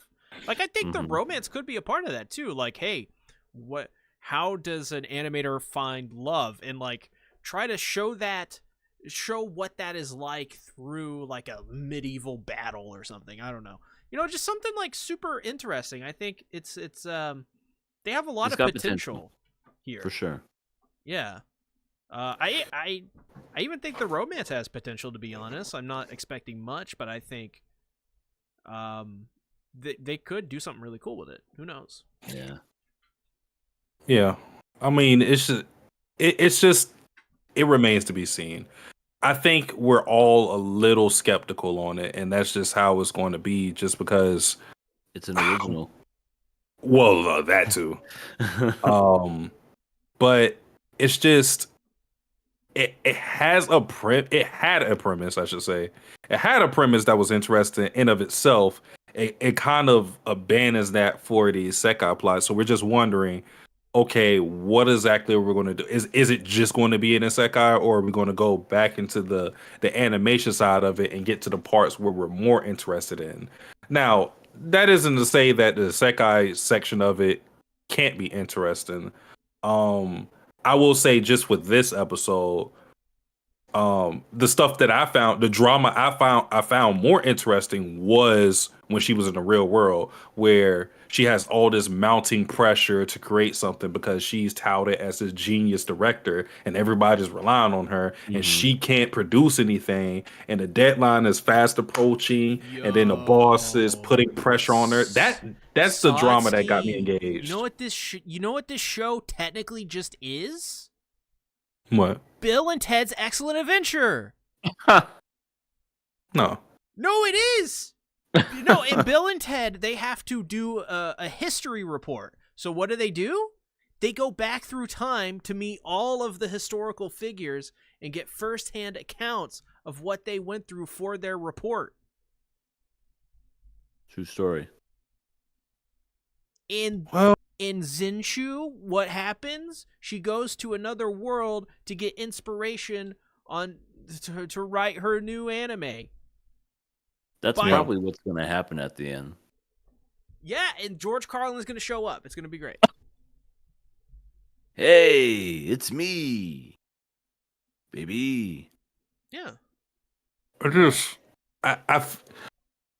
I want to watch another episode. I'll just say outright, I want to watch another episode of this show just to see where it goes. Same. Same. honestly, Because same. I'm hoping that it doesn't end up bad. Yeah, because our Sunny Boy. That's not. Why does everything have to be a Sunny Boy with you? Sunny Boy sucks. We've already started it. Satsuki already proposed it. No, Just no, one no, no, more no, no, no, episode. no, no, no, no, no, no, no, no, no, no, no. No, if you all remember, Sunny Boy, I wanted to kill since day one. You did. Y'all dragged it out. You did. It's not going to be one of those situations. It's genuine curiosity, because I don't want this to end up being bad. I mean, it looked pretty good. The premise still interests me, but only in a way if she ends up coming back to reality. And Mhm. I don't know. I just don't want it to be we're stuck in this fantasy world where she knows where everything is going to happen and they don't listen to her because you never listen to the person that has predictions on what's going to happen until something very bad happens, and Right. even then you still don't listen. I don't want it to be that, because that's way less interesting to me. Yeah, and look, Braveheart's a jerk anyway. Yeah, he's hot though. Yeah. He's a jerk. It was such a funny scene where she was literally starving, and then he has the chicken, and then he looks over her and goes, Yeah. And then, yeah, right in front of her face. I'm like, you motherfucker. I can't lie, that makes him I'm a little more intrigued with him just because he isn't like the Prince Charming. He's kind of an asshole. Yeah. Yeah, I saw that and I was just like, he has a punchable face. Mm. To me, that makes him a little more intriguing because you know, with a character like that, you'd expect dashing guy who is, you know, altruistic and all these great qualities, fairy tale like qualities, but he just seems to be like a guy who's like, I was in a hero position. They kind of just made me this. I don't even really want to do it. Because even when when the party saved him, they were like, "The fuck are you doing, Gremlin? All right, get out of here. Don't come outside when the bells come out, or you're gonna die. Bye." It just got out of there. So yeah, he's heroic, but he's only as heroic as he needs to be. Like Yeah. he meets the bare minimum qualities of being heroic, and it's just like, all right, that's enough. Yeah. It does kind of like take it as a twist as well, because when you watch an anime, you see a character in a certain light, but then when you're actually in the world, they're not as dashing as they are. So it's like, interesting. Yeah. Yeah, I hope they actually just make him an asshole, honestly. That'd just be really cool. And maybe that's, you know, honestly, it is kind of like not original, but there is a certain kind of charm to just having that classic kind of like, I don't know, kind of like 80s vibe where it's like, Yeah. hey, the main, you know, love interest is very cold and mean towards the, you know, the main love interest or whatever. And so it's like they learn to like appreciate each other step by step. Take on me. Yeah, I mean, that could be something that ends up being something interesting in the show, because we kind of talked about our expectations and whatnot, but it's kind of based on just our preconceptions of what isekai end up derailing into, and just what we thought the potential of the whole struggle of an animator slash director is. But it could end up presenting some things that we find a lot more interest in as we keep as we watch the next episode. We'll see. But that dynamic in particular, the Luke and Natsuko dynamic, could be interesting. It has something going there.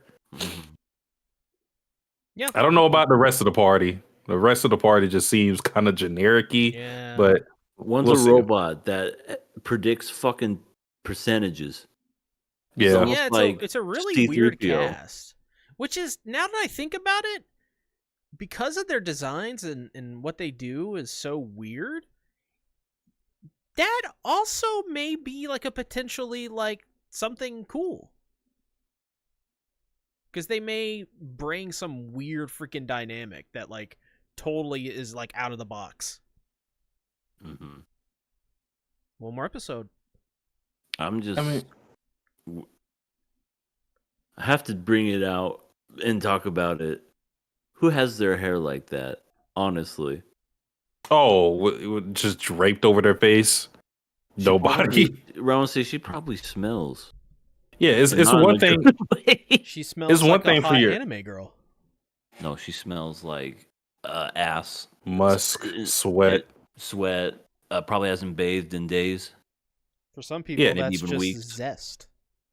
Just flavoring. What? Ew. Who are you talking to? I want to say, what zesty people are you getting with? I'm not getting any zesty people. Believe me. Mm. Well- This sponsored by Frito Zest. I mean, you already see her face though, so like she's the deceptively beautiful anime character. She can't. They can never be ugly, can they? They're always just like, this is what I look like underneath all that hair and everything. Do you see if they got pretty? Oh no, you're even more of a gremlin. Oh, Well, that's why I appreciate Tomoko because they just went, all right, we're just going to make an incel character, and we're going to kind of make her look like that as well. She's always incelish, ugly, never changed her personality, and she's a winner. I love it. What about Katana Man? Katana Man kind of ugly. Who's Katana Man? Chainsaw Man. Oh, what the fuck? Sideburns. Yeah, he's just a villain guy. I want to say villains can always be ugly. I don't think they're well. That's not true. There could be handsome villains, but there's never an ugly main character. I'm sure there. Well, what about from Kiss Him Not Me? What about the main girl? She was fat. She was cute still when she was fat, but okay, never mind. I take it back. I mean, technically, Hachiman is supposed to be ugly, but even then, he's still attractive from Snafu. Yeah, he's got like a charm to him. Yeah, because even in that sense, Natsuki Subaru. He's not.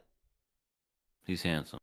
Well, no, I don't think it's about being like because a lot of these guys look average and whatnot, but I think it's kind of, I guess, revolutionary is the word for you to have an MC who is not only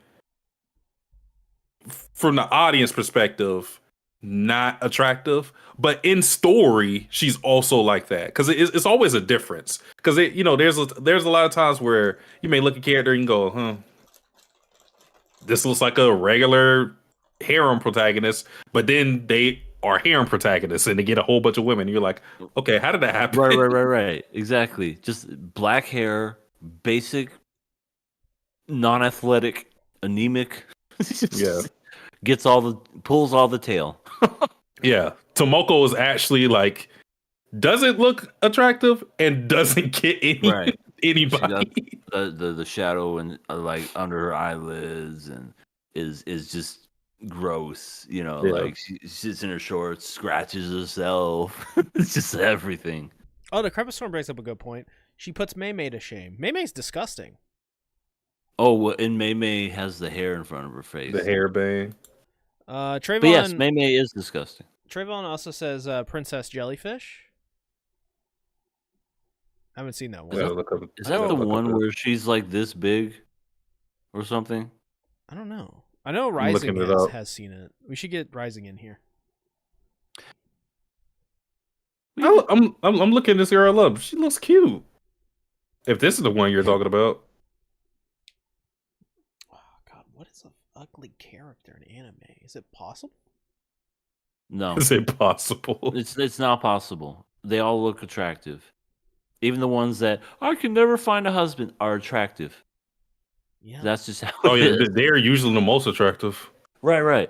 Man, and they got big boobs and a perfect body and everything. We were just talking about Snafu. I mean, Hirosuke was like that. She can never find a man, but she looks like this.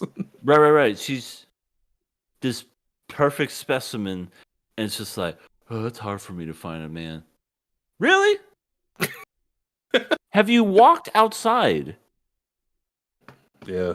Maybe leave the house. But they're too old, and they're like 30. Yeah. Oh, heaven forbid find anyone. I'm too old. I'm expired. I know. They become meme-chan. Oh no, I'm 25. I'm old now. I can't get with anybody. It's over. My life is over. Career's over. Everything's done. The goat of Oshinoko. Oshino goat.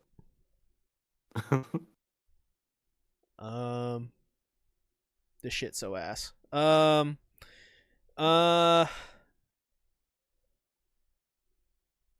Yeah, I can't think of any.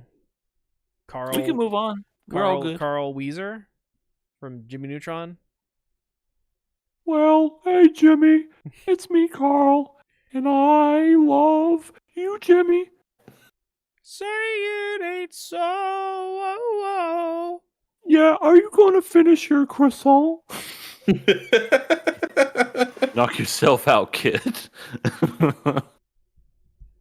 Yeah. That's I saw- not me. I keep seeing those videos of like Carl I'm not. Weezer, like who's like pregnant or something. What? It's What weird. is- It's really weird. what It's are like you some doing on fucking social no. It's media? just some weird meme. Huh? It's on What do you keep- YouTube. They keep recommending it to me. That one and the Carl Weezer "Say It Ain't So." I've never seen what you were referring to. Dude, Thank God. I haven't watched it. Who's the daddy? Do I even want to know? No, I think the video's like Jimmy Neutron impregnates Carl Weezer or something like that. Ready to kill this episode. Trayvon says they aren't unattractive, but it's what you guys are referring to about how characters who think they are unattractive but aren't to the audience. Yeah. Yeah, so like Hiraska or whoever. Yeah. Oh, that's what you meant. Okay. Okay. Yeah. Yeah, it happens a lot. A lot. Yeah, or the girls who look quote unquote average in anime, and then they look. I mean, it happened with the one show Orisuki. Remember the main love interest when she puts on glasses, she's average, but all she does is takes off her glasses and like I don't know, shows off her boobs, and then she becomes a supermodel. Like, yeah. Yeah, she unwraps her bandages made of steel. That thing. Yeah. To hide her fucking triple G's. Her triple double cheeseburger, triple double Whopper, Mm. Whopper. Nom, nom. Nom nom nom nom. Now I'm hungry. Do we have any of your thoughts on Zenshu? No. Yeah, I don't. Yeah. I want to see what the next episode brings. But this is a trial run. This is not 3 episode make a decision. It is at any time the show could get dropped. Yep. Alrighty. Also, Decrepit Storm says, see, you need to be on a list. Ooh. Dang. The list for Jimmy Neutron haters? Probably. Let's go ahead and let's get into some viewer questions. Viewer questions. First question. Since Squid Game Season 2 has finally arrived, which games do you think KOA is passing, and which are you failing? I'm failing the first one. To be What, fair, the red light, green light? Yeah, I'm failing red light, green light. It's the only one I know. To be fair, I haven't fully finished all of season 2. I just know mostly the red light, green light, the one where you're supposed to take a little pin and like do the little outline in the shape. Tug of war. Then like the marble one. I'm telling you right now. I'm probably going to like if I get past red light, green light, I'm losing to the shape one. Like I'm doing especially if I pick the wrong fucking one, and then just it breaks. I'm like, well, that's it. Wait, how far did you get in season 2? Not far at all. Like maybe the first episode. Okay, so this is kind of a spoiler, but not that Go much ahead. of a spoiler. They play different games, so you're not seeing the same stuff. Okay. Some things reoccur, but not everything. Mm-hmm. So with that being said, I guess I don't really want to spoil anything, but I think I would pass red light, green light. Yeah, same. Oh, almost spoiled something. I need to get on that though. Then maybe I can answer the question truthfully. Next question. What kind of music do you guys listen to, and do you have any musicians or albums you consider a must listen to? Ooh. Man. I guess for me first, since I have them written down here. I'm old. I like old shit. I like punk rock. I like old jazz tunes, jazz numbers. I like swing stuff. I like rock and roll. Basically 90s and before. Yeah, I pretty much, I like it, relatively speaking, or can find something about it to like. Though I mean, the ones that I would recommend are one of them is like you have to listen to it before you die, and that's Sergeant Pepper's Lonely Hearts Club Band by the Beatles. That is like the I listened to template that. Yeah. for pop music. So like if Yeah, you it's on my phone. Can you see this? Hold on. yeah, Nice. you gotta listen to it. It started what is popular music, for what like the modern what we know it of it currently. Obviously, there's popular music throughout centuries, but and then another one recently I got into a band called Death. It's a punk band. I listened to their first album For the Whole World to See. They got this one song on it. It's called Keep Knockin'. It is so good.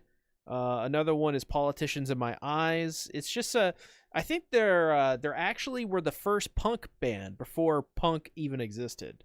I think they were like their first album was like released in 1975 or something like that. Before punk was called punk. It was really cool. It's a really cool album. It's really good. It is just like a group of black guys from Detroit. Just talking about, stuff that they're kind of pissed off at. It's really cool. I think they're called proto-punk. I think you have to, when you search them up, you have to search them up as Death Proto-Punk Band. It's really cool. I could probably recommend more, but Ave Maria. That's a classical song. Gotta listen to Ave Maria. Ave Maria. BB King. Thrill Is Gone, all that stuff. The thrill is gone. That album he did with Eric Clapton was pretty decent. Oh God. I mean, there's so many I can name. I guess Led Zeppelin 1.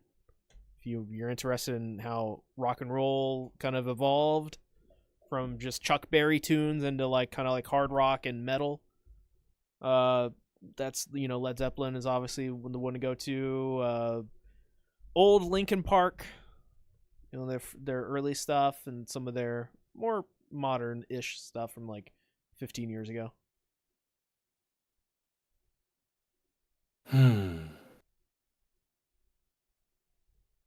This question is kind of hard for me to answer. Well, okay, so the first part, I listen to hip hop mainly. That is my genre. I listen to R&B as well, and occasionally some rock. But must listen, like the question of what is a must listen is very hard for me to answer because I don't think there's an album that I feel like it's just generally just appealing to everybody. I'll just say for me personally what I consider like one of my favorite things to listen to. So if I had to pick one, I guess I'm struggling with the question because there's my favorite albums and there's albums that I feel represent hip hop in a true form, so you can get an appreciation for the genre. What's up, AA Ron? I guess I'll answer both.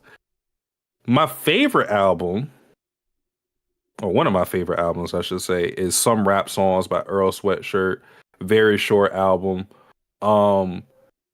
It's more like when you hear it, it reads more like poetry rather than just traditional rapping. The beats are very moody on there. It is an album that was perfect for me to listen to during COVID time where I was stuck inside because it has kind of like that suffocating feel when you listen to it. Very interesting album. and it kind of gives you the mindset of Earl. But if I had to choose an album that I feel represents hip hop, like a must listen in that regard, I would probably go with Liquid Swords by GZA. I think that album, The Jizza. yeah, Wu-Tang. I think that Wu-Tang. album is great just sonically because it it has like it has this blend um of kung fu and rapping on it, because like the first sample you hear, I don't know what movie it's from, but it's some kung fu movie that they sample in the beginning, and it kind of tells like this linear narrative of rapping being comparable to like samurai and kung fu, like it's a battle, you know. And I think is very interesting. 90s album. You get some of the best lyricism there. I think that really encompasses hip hop because it can be that creative. It can be anything you want, even though it's in a certain style. So yeah, that would be my must listen. Some rap songs, Earl Sweatshirt, and Liquid Swords, GZA.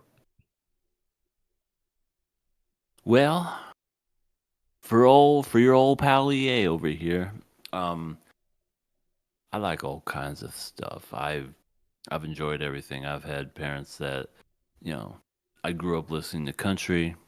Then I had an epic night at a friend's house and got introduced to rap with Coolio's Gangster's Paradise, and I was immediately just like enthralled in it. So, you know, did all that fun stuff back in the day. Um, Rage Against the Machine, Tool, like just all the stuff, all the cool, what you tell me. the really cool stuff from the '90s. Chris Cornell, even Audio Slave, great super band, probably one of the best, if not the only best super band. Um, Linkin Park, people that know me, they're my all-time favorite. That's definitely the album Hybrid Theory, because not only does it encompass the sound of new metal back in the early 2000s, but that is, if you wanted, what does rap, hip hop, and rock and metal sound together? It's that album. That album literally like introduced the gates of just every sound back then, you know, like System of a Down and uh, just all those big ones, Seven Dust. Just so many good albums back then, and that's probably my favorite period of time was that new metal era with Korn and all that other stuff. But as the older I get, the more I kind of like have calmed down a bit too. You know, I don't rock nearly as much as I used to, so I kind of like listen to like calming. I don't know what you would call it, like funky riffs or whatever. It's like Yeah, stuff lo-fi like that. stuff. Yeah, lo-fi. Yeah, I Lo-fi's love good, that. yeah. Audio Slave or Soundgarden, both are great, man. But I mean, there's just something about Audio Slave, especially with Tom Morello's guitar in it. Oh my god, you cannot beat that. So I'd probably say Audio Slave just for that alone. On the new Linkin Park, I hate it. I think we had this conversation on the podcast before. Yeah, exactly. Okay, hate's a really strong word. I just feel as if it's not Linkin Park anymore. It's a cover band with some members that are in it. Good for them. I'm happy for them.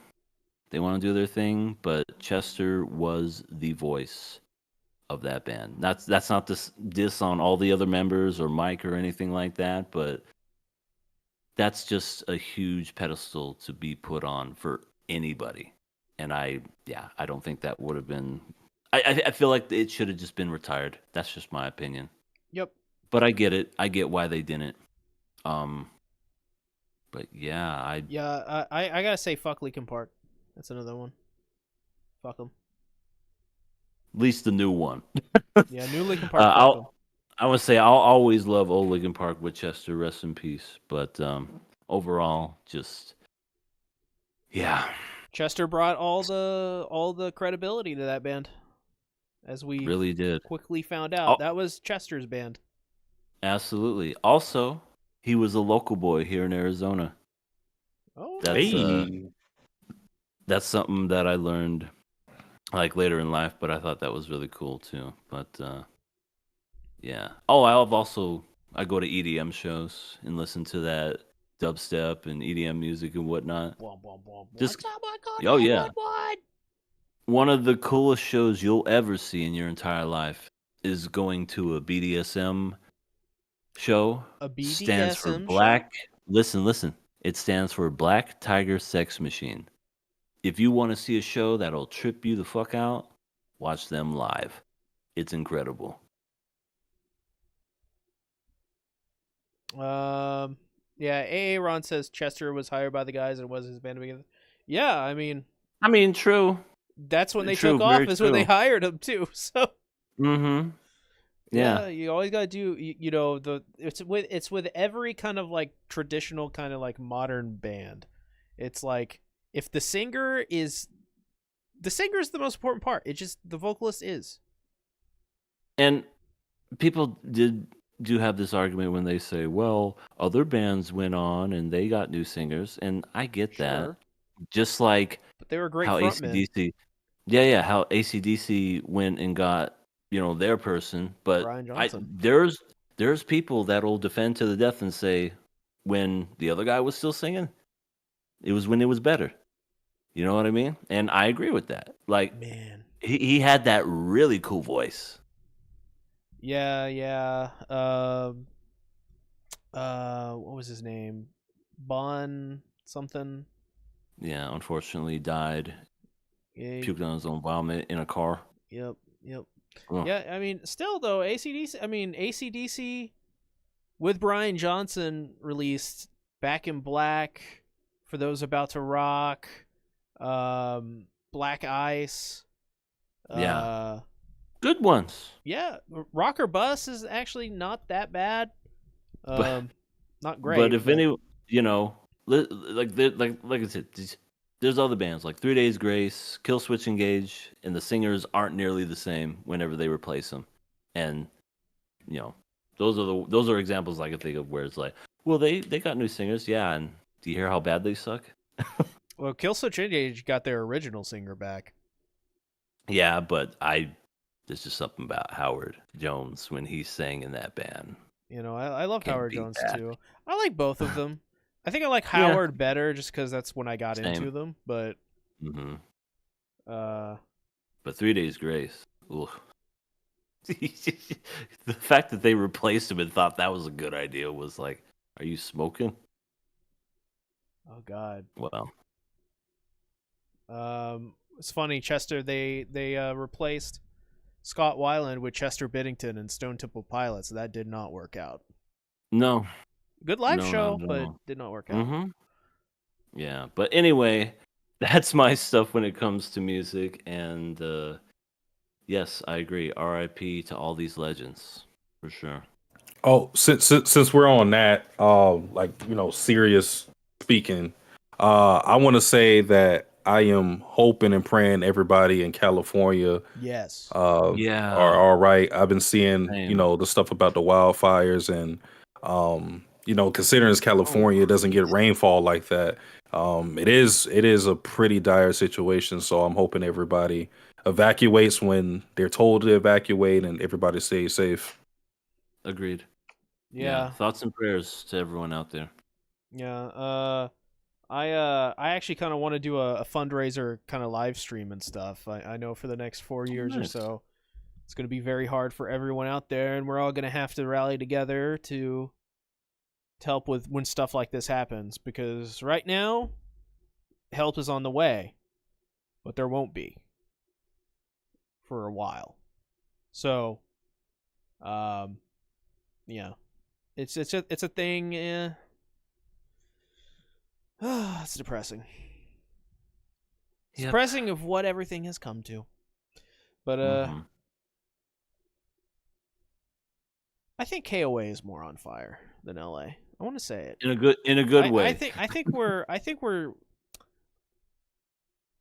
we're self-destructing here on KOA. I don't think I was about to say we're about to get fired. I just we're all flaming out here. Satsuki's addicted to booty juice, and EA is out here saying Oh, cringe things. yeah, Sometimes. that's me. That's me. Oh no, I say the cringe stuff all I- the time. It's all good. I'm just constantly losing my mind every week. So yeah, I think KOA is more on fire than everything else. The only reason we're still going is because of that meme of the dog in the burning building where he says "I'm fine." That's the Oh, only this is reason we're fine. still going. I thought it was because of our Blue Chew sponsor. Oh, that too. We are total sellouts. Yeah, hoping everybody stays safe. Decrepit. For sure. Yeah. If anyone has any charities, I've been looking for some. So definitely send them to me on Blueski or on Discord or whatever. Anyways,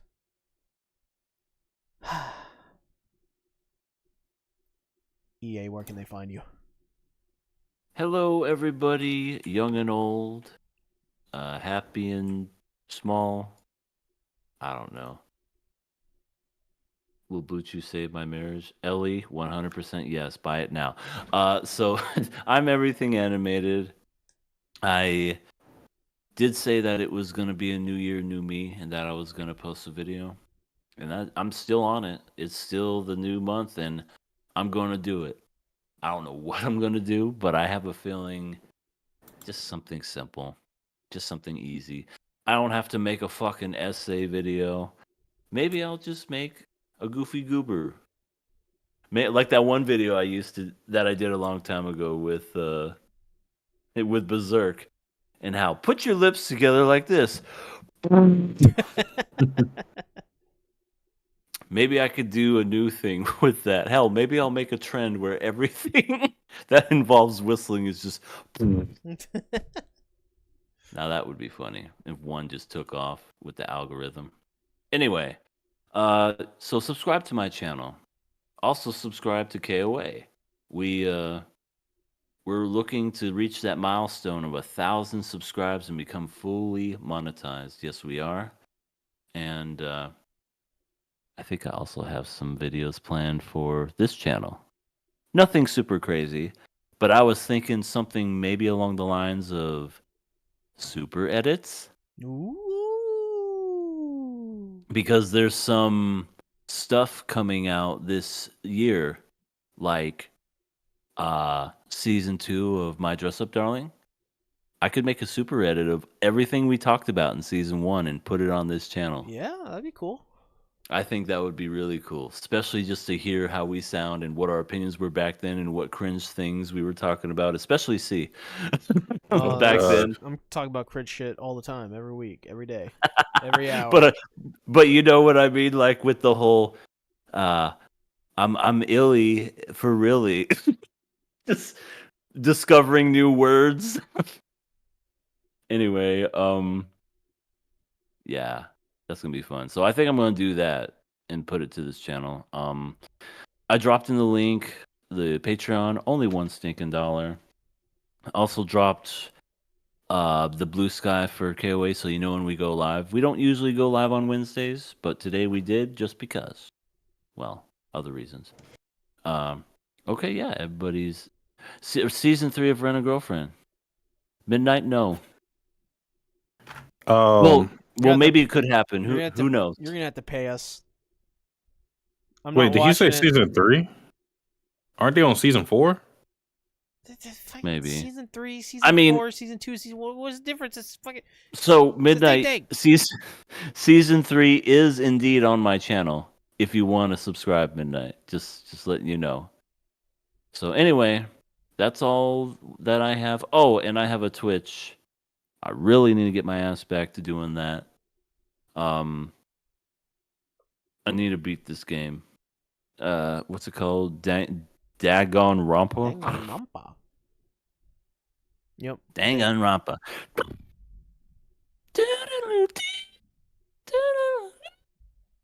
So yeah. Find me at all those places. Thank you all. See you next time. Oh, Satsuki, where can they find Hey, you? that's me. Oh, that's what happened. Okay. You can find me on my main channel, Satsuki the Savage, as well as my Twitch, Satsuki the Savage. Although I did not make this a New Year's resolution, I think what I want to strive for this year is to put out way more videos than I did last year. Because I think I put out maybe like 5 videos total, maybe even less than that. I don't have a certain number I want to reach as far as videos, but definitely want to get more active. And I think what I need to start doing is just to pull the trigger on a lot of ideas, because I have a lot of things floating in my head, but I never pulled the trigger on it because I wanted to be too perfect. So I think the goal for this year is just to be a little more impulsive and kind of just make content and not think about things too much, you know. So that's my plan as far as streaming stuff. I finished Resident Evil Village, so that's another that's one side game down. You know, that was the game I was playing. I think I played that for like 11 hours or so. That was the game I was kind of playing in between my big games, which is Metaphor. I played Fire Emblem Three Hopes, and I'm playing Apollo Justice, Ace Attorney. Uh, and I'm probably going to end up playing some more old games. We'll see. I gotta message somebody about a game they wanted me to play. But yeah, follow me, main channel, Satsuki the Savage, my Twitch. I stream usually Saturday, Sunday, Wednesdays. This week should be different because playoffs, so things are going to be a little hectic. But most days you can find me on those days. So yeah, that's it for me. Did you like Village really quick? Yes, I did. Wait, did you? Yeah. We'll talk about it later. Yeah, okay. Well, as for me, you can find me at the most usualist of places. As well, Monday did a Don video. Tuesday did a Chainsaw Man video, and they used the word Mar in the most recent chapter of Chainsaw Man. Very impressive. Very impressive. I don't know. I guess that's about it. Thanks, everyone, for coming out. We'll see y'all next week. Bye-bye. Jenny. Later.